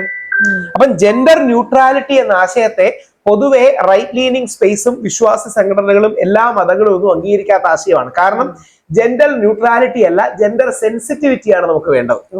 ഇതാണ് അതിന്റെ കോർ പ്രിമൈസ്. ഇനി രണ്ട്, സ്ത്രീ പുരുഷന് ഇൻബോൺ ആയിട്ട് ഡിഫറൻസുകൾ പലപ്പോഴും ഉണ്ട്. ആ ഇൻബോൺ ഡിഫറൻസ് കൊണ്ടാണ് ആലങ്കാരികമായി പറയുന്ന അമേരിക്കയിലടക്കം പെൺകുട്ടികളാണ് ജനിക്കുന്നതെങ്കിൽ പിങ്ക് അടക്കമുള്ള ബ്രൈറ്റ് കളേഴ്സിലാണ് കൂടുതൽ മുറികൾ സജ്ജീകരിക്കുന്നത്. ആൺകുട്ടിയാണെങ്കിൽ ബ്ലൂ അടക്കമുള്ള കളേഴ്സിലാണ് ചെയ്യുന്നത്. കാര്യം ഈ ഇന്നേറ്റ് ഡിഫറൻസ് ഉണ്ട്. നമ്മൾ ആ ഇന്നേറ്റ് ഡിഫറൻസിനെ നെഗേറ്റ് ചെയ്യരുത്. ഒന്ന്, ആ ഇന്നേറ്റ് ഡിഫറൻസിനെ ഡിസ്ക്രിമിനേഷനും വിവേചനവും ആക്കരുത്. രണ്ട്, എന്നാൽ രണ്ടു പേർക്കും ത്രൈവ് ചെയ്യാനും എക്സിസ്റ്റ് ചെയ്യാനും കഴിയണം. അപ്പൊ ഇന്ദിരാഗാന്ധിയെ പോലെ വലിയൊരു നേതാവ്, ഇന്ദിരാഗാന്ധിയെ പോലൊരു അയൺ വുമൺ പ്രൈം മിനിസ്റ്റർ നമുക്കുണ്ടായത് നമ്മുടെ ഭാഗ്യമാണ്. അല്ലെങ്കിൽ ഗോൾഡ മേയർ, ഏതാണെങ്കിലും ഓരോ രാജ്യത്തിന്റെ സിനിമാവോ ഭണ്ഡാര നായിക അടക്കമുള്ളവർ അവർ അധികാരത്തിൽ വരാൻ പാടില്ല എന്നല്ല. പക്ഷെ അതൊരു തമ്പ് റൂൾ അല്ല. എല്ലാ സ്ത്രീകളെയും ഇന്ദിരാഗാന്ധി ആക്കാൻ നോക്കണ്ട. നേരെ മറിച്ച് നല്ല ഷെഫ്സ് ഉണ്ടാവും. ഏറ്റവും മികച്ച ഷെഫ്സ് എല്ലാം നോക്കിയാൽ പലരും പുരുഷന്മാരാണ് എന്ന് പറഞ്ഞ് പുരുഷന്മാരെല്ലാം ഹോം മേക്കേഴ്സ് ആവണമെന്നില്ല. There can be a sensitive good balance where gender റോൾസിന്റെ സ്റ്റീരിയോടൈപ്പ് വേണ്ട. പക്ഷെ man is allowed to be man and a female is allowed to be female. അതെ, ഇപ്പം CJ റോയ് അടുത്തുണ്ടായ ഒരു സൂസൈഡ്, അത് ശരിക്കും പറഞ്ഞാൽ ഭയങ്കര ഞെട്ടിക്കലായിരുന്നു. കാരണം എന്ന് വെച്ച് കഴിഞ്ഞാൽ ഞാനൊക്കെ ഭയങ്കര confident is equal to CJ Roy എന്നുള്ള രീതിയിൽ കണ്ടുകൊണ്ടിരുന്ന മനുഷ്യനാണ്. അപ്പോ അതില് ആ ഒരു അന്വേഷണവും കാര്യങ്ങളെല്ലാം ഇപ്പൊ നടക്കുമ്പോ രാഹുലിന്റെ പോയിന്റ് ഓഫ് വ്യൂ എനിക്ക് രണ്ട് കാര്യങ്ങളാണ് തോന്നിയത്. ഒന്ന്, അദ്ദേഹത്തിന് 10,000 കോടിയുടെ ആസ്തി ഉണ്ടെന്നൊക്കെയാണ് പറയുന്നത്. $1 ബില്യൺ 9,000 10,000 കോടിയിലധികം ആസ്തി ഉണ്ടെന്ന് പറയുന്നു. അത് ആ ഒരു നിമിഷത്തെ വിഹ്വലതയാണ്. അതുകൊണ്ട് എന്റെ ഒരു റിക്വസ്റ്റ്, ആരും ആത്മഹത്യ ഒന്നിനും ഒരു സൊല്യൂഷൻ അല്ല. പക്ഷേ എനിക്ക് തോന്നുന്നത് ആ ഒരു 8 മിനിറ്റ്സ് ആണല്ലോ നമുക്ക് സേവ് ആകാനുള്ള ഒരു സമയം സൂസൈഡ്. അപ്പൊ ഇങ്ങനെ എഴുതിയൊക്കെ വെച്ചിട്ട് അറിയില്ല. ചില കോൺഫ്ലിക്റ്റിംഗ് റിപ്പോർട്ട്സ് വരുന്നുണ്ട്. ചിലത് അദ്ദേഹം ഡയറി മാർക്ക് ചെയ്തു എന്ന് പറയുന്നുണ്ട്, ചില മീഡിയക്കാർ മാർക്ക് ചെയ്തില്ല എന്ന് പറയുന്നുണ്ട്. ചിലത് അത് ആത്മഹത്യാക്കുറിപ്പല്ല, വേണമെങ്കിൽ ആത്മഹത്യാക്കുറിപ്പായിട്ട് എടുക്കാം എന്ന് പറയുന്ന ഒരു സാധനമുണ്ട്. അപ്പൊ എന്താ സംഭവിച്ചതെന്ന് അറിയില്ല. പക്ഷെ പ്രഷർ ഉണ്ടായി കാണും. അങ്ങനെ പ്രഷറൊന്നും ഇല്ലാഞ്ഞിട്ടുള്ള ആത്മഹത്യയില്ലോ. ഏതെങ്കിലും രീതിയിൽ ഒരു പ്രഷറോ സമ്മർദ്ദമോ എന്താ പറയണേ ഫൈനോ എന്തെങ്കിലും ഹരാസ്മെന്റോ അല്ലെങ്കിൽ ഷെയ്മിങ്ങോ ഒക്കെ ഉണ്ടാവും എന്ന് വിചാരിച്ചായിരിക്കും. ഇതേപോലെ നമ്മുടെ കഫേ കോഫി ഡേയുടെ സിദ്ധാർത്ഥ അടക്കം അദ്ദേഹം സ്പെസിഫിക്കലി ഒരു ഉദ്യോഗസ്ഥനെതിരെ എഴുതി വെക്കുകയും ചെയ്തു. ആസ് എ തമ്പ് റൂൾ നമ്മൾ നോക്കേണ്ടത് ഓൺട്രപ്രണേഴ്സിനെ എൻകറേജ് ചെയ്യുന്ന ഒരു എക്കോസിസ്റ്റം വേണം. ഈ വെൽത്ത് ക്രിയേറ്റേഴ്സിനെ എൻകറേജ് ചെയ്യുന്ന ഒരു എക്കോസിസ്റ്റം വേണം. അതിന്റെ സമ്പത്ത് ഉണ്ടെങ്കിലല്ലേ വിതരണം ചെയ്യാൻ പറ്റും. അപ്പം ആസ് എ തമ്പ് റൂൾ, ഇനി അതിനർത്ഥം ഇൻകം ടാക്സ് ഡിപ്പാർട്ട്മെന്റ് എല്ലാവരെയും പിടിച്ച് ജയിലിടണമെന്നല്ല. പക്ഷെ ഇൻകം ടാക്സ് ഡിപ്പാർട്ട്മെന്റുകാർ കുറച്ചുകൂടെ സെൻസിറ്റീവും മറ്റുമായിട്ട് ഈ കാര്യത്തിൽ പോകാൻ കഴിയണം. ഇല്ലെങ്കിൽ പക്ഷെ ഇതിലിപ്പോ രാഹുൽ പറഞ്ഞ പോലെ എനിക്കും പെട്ടെന്ന് ഇത്രയും ആസ്തി ഉണ്ട്, കുറെ കാറുണ്ട്, ഇഫ് എനിത്തിങ് ഹാപ്പൻസ് ഇതിലേതെങ്കിലും ഒന്ന് ഡിസ്പോസ് ചെയ്തിട്ട് ക്ലിയർ ചെയ്യേണ്ട അറിയില്ല എന്താണത് ട്രിഗർ ചെയ്തത്. സൂസൈഡ് അടക്കമുള്ള കാര്യങ്ങൾ എന്തെങ്കിലും ഒരു കാര്യം ട്രിഗർ ചെയ്യുന്നതാണ്. Suddenly you feel hopeless, suddenly you feel meaningless. അതുകൊണ്ടായിരിക്കും ഒരാൾ സൂസൈഡ് ചെയ്യുന്നത്. സഡൻലി യു ഫീൽ എന്താ പറയണേ അഷെയിംഡ്. ഏതെങ്കിലും ഒരു പർട്ടിക്കുലർ ഇമോഷൻ താങ്ങാൻ കഴിയില്ല എന്ന് തോന്നുമ്പോൾ നിർത്തി പോവാം എന്ന് തീരുമാനിക്കുന്ന ആ മൊമെന്റ് ആണ്. അപ്പൊ അത്തരം മൊമെന്റിനെ കുറച്ചുകൂടെ ഒരു സെൻസിറ്റീവായി കൈകാര്യം ചെയ്യണം. ഇത് ഇൻകം ടാക്സ് ഡിപ്പാർട്ട്മെന്റിനും ഇഡിക്കും ഒരു വേക്കപ്പ് കോൾ ആണ്. എന്തെങ്കിലും പറഞ്ഞ് ആരെങ്കിലും ഹരാസി എടുക്കും. അപ്പൊ നമ്മുടെ എല്ലാം വീട്ടിൽ വന്നിട്ട് ചോദിക്കുകയാണ് നിങ്ങളുടെ വീട് വെച്ച കാശ് ആ രീതിയിൽ ഫുള്ളായിട്ട് നിങ്ങളുടെ ആധാരത്തിൽ കാണിച്ചിട്ടുണ്ടോ എന്ന് ചോദിച്ചാൽ ഇൻകം ടാക്സ് ഡിപ്പാർട്ട്മെന്റ് ഇഡി ഓഫീസേഴ്സിനെ അടക്കം ജയിലിടേണ്ടി വരും. ചില കാര്യങ്ങൾ പ്രാക്ടിക്കാലിറ്റിയും മറ്റും വെച്ചാണ് ആൾക്കാർ ചെയ്യുന്നത്. അതൊന്നും അല്ലാന്ന് ആരും പറഞ്ഞിട്ട് അർത്ഥമില്ല. അതൊക്കെ വെറുതെ പറയുന്നതാണ്. അല്ലെങ്കിൽ എല്ലാ രാഷ്ട്രീയക്കാരും എനിക്ക് തോന്നുന്നു അടൽ ബിഹാരി വാജ്പേയി ആണത് പറഞ്ഞത്. എല്ലാ രാഷ്ട്രീയക്കാരും ഒരു കള്ളം പറഞ്ഞുകൊണ്ടാണ് അവരുടെ കരിയർ തുടങ്ങുന്നത്. ആ കള്ളം എന്ന് പറഞ്ഞാൽ എലക്ഷൻ സ്പെൻഡിങ്ങിനെ കുറിച്ചാണ്. നമ്മുടെ ഇലക്ഷന് 38 ലക്ഷം രൂപ 40 ലക്ഷം രൂപയൊക്കെ പെർ കോൺസ്റ്റിറ്റ്യുവൻസി ഒരാൾ ചിലവാക്കാവുന്നതാണ്. എല്ലാവരും 1 കോടി 2 കോടിയൊക്കെ ചിലവാക്കും. എന്നിട്ട് കള്ളക്കണക്ക് എഴുതി കൊടുക്കും. 30 ലക്ഷം രൂപ 40 ലക്ഷം രൂപ ചിലവായുള്ളൂ. നാളെ ഇതിനെക്കുറിച്ച് ഇൻകം ടാക്സ് വന്ന് കൃത്യമായി അന്വേഷിപ്പിച്ച് ആളെ ജയിലിലിട്ട എല്ലാ രാഷ്ട്രീയക്കാരും ജയിലിൽ കൊണ്ടുവരും. നമ്മുടെ മന്ത്രിമാരും മുഖ്യമന്ത്രിയും പ്രധാനമന്ത്രി അടക്കം. ആരെങ്കിലും ആ പ്രത്യേക ലിമിറ്റ് താഴെയാണോ നിൽക്കുന്നതെന്ന് കരുതുന്നത് ഒന്നുമല്ല. അപ്പൊ ചില കാര്യങ്ങളിൽ ഒരു പ്രായോഗികത നമുക്ക് വേണം, ഒരു പ്രാക്ടിക്കാലിറ്റി വേണം. എനിക്കറിയില്ല ഇദ്ദേഹത്തിന് എന്താണ് സ്പെസിഫിക്കലി ട്രിഗർ ചെയ്തതെന്ന്. പക്ഷെ IT EDക്ക് ഒരു വേക്കപ്പ് കോൾ ആണ് ഇതെന്ന കാര്യത്തിൽ സംശയമില്ല. അതെ, പക്ഷെ എനിക്കും കുറെ ഡൗട്ട്സ് വന്നത് ഇവൻ ഇപ്പൊ അങ്ങനെ ഒരു റെയ്ഡ് ഒക്കെ നടക്കുമ്പോൾ ഒരാൾക്ക് മാത്രമായിട്ട് അകത്തോട്ട് പോകാനൊന്നും പാടില്ല. ഒരു ക്ലാരിറ്റി കിട്ടാത്ത ഡീറ്റെയിൽസ് നടന്നാലേ മാത്രമേ അറിയാൻ കഴിയൂ. പക്ഷെ ഒറ്റ കാര്യമേ ഉള്ളൂ, weaponization of the justice system. ആയുധവൽക്കരണം പാടില്ല. എന്തിന്റെയും ആയുധവൽക്കരണം പാടില്ല. അതായത് പലപ്പോഴും അമേരിക്കയിലടക്കം സംഭവിക്കാറുണ്ട് weaponization of the justice system, അല്ലെങ്കിൽ നിയമ സംവിധാനത്തിന്റെ ആയുധവൽക്കരണം. ആയുധവൽക്കരണം is going to be damaging for everyone. ഇപ്പൊ 2 ദിവസമായിട്ട് സോഷ്യൽ മീഡിയയിൽ നടക്കുന്ന സംഭവമാണ് എപ്സ്റ്റീൻ ഫയലിന്റെ കാര്യങ്ങൾ. അതിനെ എങ്ങനെയാണ് രാഹുൽ കാണുന്നത്? 2 കാര്യങ്ങളാണ്. പുള്ളി ഒരു സെക്സ് ഒഫൻഡർ ആണ് എന്നാണ് ലഭ്യമായ തെളിവുകൾ. അതിൽ നിന്ന് രക്ഷപ്പെടാൻ വേണ്ടി പുള്ളി ആത്മഹത്യ ചെയ്തു എന്നാണ് പറയുന്നത്. അമേരിക്കൻ പ്രസിഡന്റായ ഡൊണാൾഡ് ട്രംപിനോടും ബക്കിംഗ്ഹാം പാലസിനോടും അടക്കം ഏറ്റവും വലിയ ബന്ധം സൂക്ഷിച്ചിരുന്ന വ്യക്തിയാണ്. ഇവരൊന്നും ഇയാൾ സെക്സ് ഒഫൻഡർ ആണെന്ന് അറിഞ്ഞിട്ടായിരിക്കില്ല. നമ്മൾ സമൂഹത്തിൽ എത്രയോ പേരെ കാണുന്നു. അയാൾ 10 വർഷം മുമ്പ് ഏതെങ്കിലും കുറ്റം ചെയ്ത് നമുക്കങ്ങ് അറിയാം. അപ്പൊ ഒരാൾ 10 വർഷം മുമ്പ് ഒരു സെക്ഷൽ ഒഫൻസ് ചെയ്തു എന്നിരിക്കട്ടെ, ഞാൻ 5 വർഷം മുമ്പാണ് അയാളെ പരിചയപ്പെട്ടത്, അയാളുമായിട്ട് നല്ല കമ്പനിയായി, നമ്മൾ തോളിട്ട് കേട്ട് ഫോട്ടോ എടുത്തു എന്ന് പറഞ്ഞാൽ ഞാൻ ആ മറ്റേ കാര്യമാവും ഇല്ല.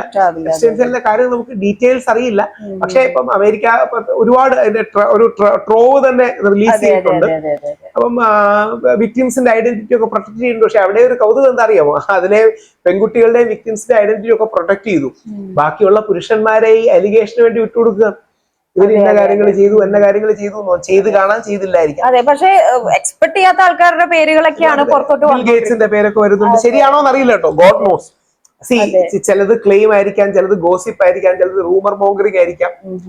ബിൽ ഗേറ്റ്സിനൊക്കെ എന്തോ ഒരു അസുഖം വന്നു after his relationship Russian girls എന്നൊക്കെ പറഞ്ഞു. ശരിയാണോ ദൈവത്തിന് അറിയാവും. ഇത് മറ്റേ ഇതായി എന്നുള്ള ഒരു ഗോസ്പൽ ട്രൂത്ത് ഒന്നുമായിട്ട് നമ്മൾ എടുക്കണ്ട. ശരിയായിരിക്കാം, തെറ്റായിരിക്കാം, കുറെ കഥകളായിരിക്കാം, എക്സാജറേഷൻ ആയിരിക്കാം, ഇതെല്ലാം കൂടെ ഉള്ള ഒരു കോമ്പിനേഷൻ ആയിരിക്കാം. നമ്മുടെ പ്രധാനമന്ത്രി നരേന്ദ്രമോദി ഇസ്രായേലിൽ ചെന്ന് he sang and dance for America president എന്ന് പറഞ്ഞു. അറിയില്ല. ഇന്ത്യ ഇസ്രായേലും അമേരിക്കയായിട്ട് പണ്ട് മുതലേ നല്ല ബന്ധമാണ്. എസ്പെഷ്യലി കഴിഞ്ഞൊരു പോസ്റ്റ് ഗ്ലോബലൈസേഷൻ നല്ല ബന്ധമാണുള്ളത്. It's very tough. ചില ആൾക്കാരുടെ അസസ്മെന്റുകളാണിത്, അതാണ് നമ്മൾ മനസ്സിലാക്കുന്നത്. വിക്കിലീക്സ് അടക്കം ഉള്ളതുപോലെ ചില ആൾക്കാരുടെ അസസ്മെന്റുകളും അവരുടെ ഒപ്പീനിയൻസുമാണ്. These need not be empirical facts and gospel truths. Okay, അപ്പോ സൊസൈറ്റിക്ക് ആസ് എ പേഴ്സൺ, ഞാൻ ഇതിലാണ് പെണ്ണെന്നൊന്നും പറയുന്നില്ല, മൊത്തമായിട്ട് സൊസൈറ്റിക്ക് ഇപ്പൊ ഒരു മെസ്സേജ് കൊടുക്കാൻ പറഞ്ഞാൽ രാഹുൽ ഈശ്വർ 2-3 കാര്യങ്ങളാണ്.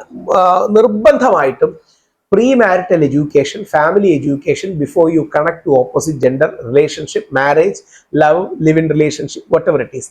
നിർബന്ധമായിട്ട് പ്രീ മാരിറ്റൽ എഡ്യൂക്കേഷൻ എടുക്കണം. ഇതിന്റെ പരമാവധി ചെലവ് വരുന്നത് 800 രൂപയോ 1000 രൂപയൊക്കെയാണ്. ഈ 800 രൂപയോ 1000 രൂപയോ ഒരു ദിവസവും ചെലവാക്കാൻ പഠിച്ചിട്ടാണ് 50 വർഷം അടികൂടി ജീവിക്കുന്നത്. അതുകൊണ്ട് നിർബന്ധമായി ചെയ്യണം. 2, മസ്റ്റായിട്ട് പേരന്റിങ്ങിന്റെ ക്ലാസ് എടുക്കണം. അതിനും പരമാവധി 1000 രൂപ, 2000 രൂപ, കൂടി വന്നാൽ 5 മണിക്കൂർ, 10 മണിക്കൂർ. ഇത് നമ്മൾ ചെയ്യുന്നില്ല. ദൈവം നമ്മളെ അയക്കുമ്പോൾ നമുക്കൊരു മാനുവൽ തന്നല്ല അയക്കുന്നത്. ഈ മാനുവൽ നമ്മൾ ലൈഫിലൂടെ കണ്ടെത്തേണ്ടതാണ്. ആ മുമ്പ് കണ്ടെത്തിയവർ ക്രോഡീകരിച്ച് വെച്ചിരിക്കുന്നതാണ് പ്രീ മാരിറ്റൽ എഡ്യൂക്കേഷനും പേരന്റിങ്ങും ഒക്കെ. 3, നിർബന്ധമായി ഈ പ്രശ്നങ്ങളിൽ പെടുന്ന ആൾക്കാരോടുള്ള ചോദ്യം, ഞാൻ ദേവുജിയോടൊരു ചോദ്യമായിട്ട് ചോദിക്കാം. ഒരുപാട് പേര് പ്രശ്നങ്ങളിൽപ്പെട്ട ആത്മഹത്യയുടെ വക്കിലും സാധനങ്ങളിലും ഒക്കെ എന്നെ വിളിക്കാറുണ്ട്. എന്ത് ചെയ്യണമെന്ന് പറയാം. ഞാനപ്പോൾ അവരോട് ചോദ്യം ചോദിക്കാറുണ്ട്. ദേവുജിയോട് ചോദിക്കാം, പല്ലുവേദന വന്നാൽ എന്ത് ചെയ്യും? ആദ്യം മെഡിസിൻ കയ്യിൽ വീട്ടിലുള്ള മെഡിസിൻ കഴിച്ചു നോക്കും. അപ്പം ഡെഫിനറ്റ്ലി ചെയ്യേണ്ടത് ഒരു കാരണവശാലും ചെയ്യരുത്. ഡോക്ടറാണോ? എനിക്കല്ല, ഡോക്ടർ ബാഗ്. നമുക്ക് എങ്ങനെ അറിയാം ഈ പല്ലിന് ഏത് വരുന്ന ശരി? അത്യാവശ്യം ശരിക്കും നമ്മുടെ പല്ലിന് എന്താ പ്രശ്നം നമുക്കറിയാമോ? നമ്മുടെ പല്ലാണ്. പക്ഷെ ഈ പല്ലിന് എന്താ പ്രശ്നം നമുക്കറിയാമോ? നമ്മൾ നിർബന്ധമായിട്ടും ഒരിക്കലും ചെയ്തുകൂടാത്ത ഒരേ ഒരു കാര്യമേ ഉള്ളൂ, അത് സ്വയം ചികിത്സയാണ്. നമ്മുടെ സ്വന്തം ശരീരമാണെങ്കിൽ നമുക്ക് ഇതിനെക്കുറിച്ച് ഒന്നും അറിയില്ല. കാര്യം ഇത് 4 വർഷം മെനക്കെട്ട് പഠിച്ചാണ് അവർ ഡോക്ടറും ഡെന്റിസ്റ്റും ഒക്കെ ആവുന്നത്. അപ്പോ നമ്മുടെ ഗൂഗിൾ സെർച്ച് അവരുടെ മെഡിസിന്റെ ഡിഗ്രിക്ക് പകരമാവില്ല. ഇവർക്ക് കൺസൾട്ടേഷൻ എത്ര രൂപ കൊടുക്കേണ്ടി വരും? 300, 400, 500 രൂപ. എന്നെ വിളിച്ച് വലിയ വലിയ പ്രശ്നങ്ങൾ പറയുന്നവരോട്, സാർ ഞാൻ എന്റെ ബന്ധുക്കളോട് സംസാരിച്ചു, സുഹൃത്തുക്കളോട് സംസാരിച്ചു, അത് ചെയ്യണം ഇത് ചെയ്യണം പറയും.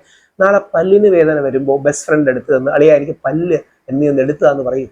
അവൻ എടുത്തു തരികയാണെങ്കിൽ നമ്മളോട് വലിയ ഇഷ്ടം കാണും, നമ്മളെ ഭയങ്കര ഇഷ്ടമായിരിക്കും, ഫ്രണ്ടായിരിക്കും, ആത്മാർത്ഥമാണ്. പക്ഷെ എടുത്തു തന്നാൽ നമ്മൾ ബ്ലീഡ് ചെയ്ത് കൂടുതൽ വലിയ ദോഷമാവും. കാര്യം അവൻ അതിനുള്ള അറിവോ എക്സ്പെർട്ടീസോ ഇല്ല. നമ്മൾ നാളെ നെഞ്ചിന് വേദന വന്ന് ഡോക്ടറുടെ അടുത്ത് പോയില്ലെങ്കിലുള്ള പ്രശ്നം ചിലപ്പോൾ നെഞ്ചായിരിക്കും, അത് ഗ്യാസ് ആയിരിക്കും, വേറെ ആയിരിക്കും, ചിലപ്പം ഉറക്കമില്ലാത്തതിന്റെ ആയിരിക്കും. നമുക്ക് ഈ സാധനം അറിയില്ല. നമുക്ക് ചെലവാക്കേണ്ടി വരുന്ന എത്ര രൂപയാണ്? 400 രൂപ, 500 രൂപ. ഒരു councillor, coach, life coach, psychologist, ഡോക്ടറെ ചെന്ന് കാണുക.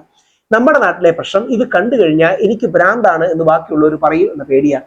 വേണ്ട, ഇപ്പൊ ഓൺലൈനിൽ ഒരുപാട് അവസരങ്ങളുണ്ട്. നിങ്ങളുടെ ഐഡന്റിറ്റി പോലും അറിയാതെ നിങ്ങൾക്ക് ഒരുപാട് സ്ഥലങ്ങളിൽ ഈസി ആയിട്ട് പോവാം. നിർബന്ധമായിട്ടും അങ്ങനെ ഒരു എക്സ്പേർട്ട് ഹെൽപ്പ് എടുക്കുക. ലൈഫ് കോച്ച് എന്ന് വിളിക്കും, കൺസൾട്ടന്റ് എന്ന് വിളിക്കും, ഡോക്ടർ എന്ന് വിളിക്കും, സൈക്കോളജിസ്റ്റ് എന്ന് വിളിക്കും, കൗൺസിലർ എന്ന് വിളിക്കും, എന്ത് പേര് വിളിച്ചാലും കുഴപ്പമില്ല. ഈ എക്സ്പേർട്ട് ഹെൽപ്പ് നമുക്ക് വേണം. ഇല്ലെങ്കിൽ നമ്മുടെ ചെറിയ പ്രശ്നങ്ങളെ നമ്മൾ വർഷങ്ങളോളം സസ്റ്റെയിൻ ചെയ്ത് കൊണ്ടുപോകും. പ്രശ്നങ്ങൾ നമ്മുടെ മനസ്സിൽ കൂടുമ്പോൾ പ്രശ്നങ്ങൾക്കൊരു പ്രശ്നമുണ്ട്. പ്രശ്നങ്ങൾക്ക് നമ്മളെ വിട്ടകലാൻ ഒരു മനസ്സുണ്ടാവില്ല. പ്രശ്നങ്ങൾ want to stay with us. അതിനെയാണ് ആലങ്കാരികമായി പണ്ട് ബാധ കയറി എന്നൊക്കെ പറയുന്നത്. ഈ ബാധയ്ക്ക് നമ്മളെ വിട്ടൊഴിയാൻ താല്പര്യമില്ലെന്ന് പറയുന്നതിന്റെ അർത്ഥം പ്രശ്നങ്ങൾ നമ്മളെ വിട്ടുപോകില്ല. When we begin to invest and enjoy your problems, they will stay with us. അവർ നമ്മുടെ മനസ്സിൽ സ്റ്റേ ചെയ്യും. ഇത് 1 മണിക്കൂറോ 2 മണിക്കൂറോ ഒരു ഡോക്ടറോടോ ഒരു കൗൺസിലറോടോ കോച്ചിനോടോ സൈക്കോളജിസ്റ്റോടോ പോയി പറഞ്ഞാൽ തീരുന്ന കാര്യമാണ്. നമ്മൾ വർഷങ്ങളോളം മനസ്സിലിട്ട് അത് വീണ്ടും വീണ്ടും പ്രോബ് ചെയ്ത് അല്ലെങ്കിൽ ഇതാക്കി ഇഷ്യൂ ആക്കും. Take expert help. പരമാവധി ചെയ്യലാ. ഞാൻ ഇപ്പൊ എല്ലാവരും വിളിക്കുമ്പോൾ പറയും, ഞാൻ ചോദിക്കും, ഇതേ എക്സാമ്പിൾ ചോദിക്കും. എന്നിട്ട് പറയുന്നത് 500 രൂപ ചെലവാക്കാൻ പറ്റും. പറ്റാത്തവർക്ക് ഞാൻ കാശ് അയച്ചു കൊടുക്കാം. പറ്റാത്തവരെ നിങ്ങൾ നിർബന്ധമായിട്ട് നാളെ ഒരാളെ പോയി കാണുക, ഞാൻ റെഫർ ചെയ്തിട്ടാണ് വന്നതെന്ന് പറയുക. അങ്ങനെ 1 മണിക്കൂർ സംസാരിക്കുമ്പോൾ ആദ്യം ഒരു 15-20 മിനിറ്റ് നമ്മുടെ മനസ്സിൽ നിന്ന് ഒരുപാട് കാര്യങ്ങൾ ഇങ്ങനെ ബബിളപ്പ് ചെയ്ത് വരും. ആ പ്രോസസ്സിനെയാണ് കഥാർസിസ് എന്ന് വിളിക്കുന്നത്. കഥാർസിസ് എന്ന് പറഞ്ഞാൽ സൈക്കോളജിയുടെ ടേംസിൽ നമ്മുടെ മനസ്സിലുള്ള കാര്യങ്ങൾ ഒരു ഇമോഷണൽ വോമിറ്റിംഗ് ഉണ്ടാകും. അതിനുശേഷം നമ്മുടെ മനസ്സിലെ നെഗറ്റിവിറ്റി കുറച്ച് കുറയും.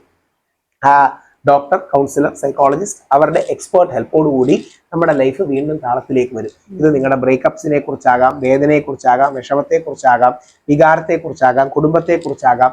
എന്തിനും ആ രീതിയിലുള്ള എക്സ്പേർട്ട് ഹെൽപ്പ് എടുക്കുക. ഇത് നമ്മൾ ചെയ്യാത്തതാണ് നമ്മുടെ ലൈഫിൽ നമ്മൾ ചെയ്യുന്ന ഏറ്റവും വലിയ തെറ്റ്. ഇത് സോൾവ് ചെയ്യുകയാണെങ്കിൽ solution is just 2 or 3 hours away. പക്ഷേ we are not ready to invest in solution. We want the problems to linger. We feel empty without problems. അതാണ് ഏറ്റവും വലിയ പ്രോബ്ലം. അതുകൊണ്ട് use science, modern medicine, modern technology for this. ഈസിയാണ്. മറ്റേ ലാപ്ടോപ്പിലൊക്കെ എടുത്തുപോയി search ചെയ്താൽ north ഇന്ത്യയിലൊക്കെ ഒരു കൺസൾട്ടേഷൻ എടുത്താൽ നമ്മൾ ആരാന്ന് പോലും ആരും അറിയില്ല. നമുക്ക് പലപ്പോഴും ഈ പേടിയാണ്. ഇത് ഒരുപാട് പെൺകുട്ടികളും ഹസ്ബൻഡ്സും പറയുന്നത് എന്താ അറിയോ, ഞങ്ങൾ ഇങ്ങനെ പോയി അവൾ അറിഞ്ഞാൽ നാളെ അവള് കോടതിയിൽ ഇയാൾക്ക് ഭ്രാന്താണെന്ന് പറയും. അതൊരു സീരിയസ് പ്രോബ്ലം ആണ്. ആരും അറിയാതെ താഴെ ഈ 3 കാര്യങ്ങൾ: 1 premarital education, 2 parenting, 3 take expert help. ഈ 3 കാര്യങ്ങൾ മസ്റ്റാണ്. രാഹുൽ ഈശ്വർ എന്ന് പറയുന്നത് ഒരു ആശയമാണോ ബ്രാൻഡ് ആണോ? ഞാൻ ജീവിതത്തിലൂടെ കണ്ടെത്തിയ കുറെ സത്യങ്ങളും നിലപാടുകളും കാര്യങ്ങളും ഉണ്ട്. അപ്പം അത് ആ അർത്ഥത്തിൽ ആശയങ്ങളാണ്. ആ ആശയങ്ങൾ പറയുന്നതുകൊണ്ട് തന്നെ അതിനൊരു ബ്രാൻഡ് വാല്യൂ, ഒരു ഐഡന്റിറ്റി. ബ്രാൻഡ് വാല്യൂ എന്ന വാക്കിനെക്കാട്ടി കറക്റ്റ് ഐഡന്റിറ്റി വാല്യൂ എന്നായിരിക്കും. ശബരിമല യുവതീ പ്രവേശനത്തിൽ 5 അംഗ ബെഞ്ചിന്റെ വിധി വന്നു. വിശ്വാസികൾക്കെതിരെ ഞാനടക്കം വിരലെണ്ണാവുന്നവരാണ് ഫൈറ്റ് ചെയ്യാൻ ഇറങ്ങിയത്. പക്ഷെ ആരും ഒന്നും വിചാരിച്ചില്ല നമ്മൾ ജയിക്കും.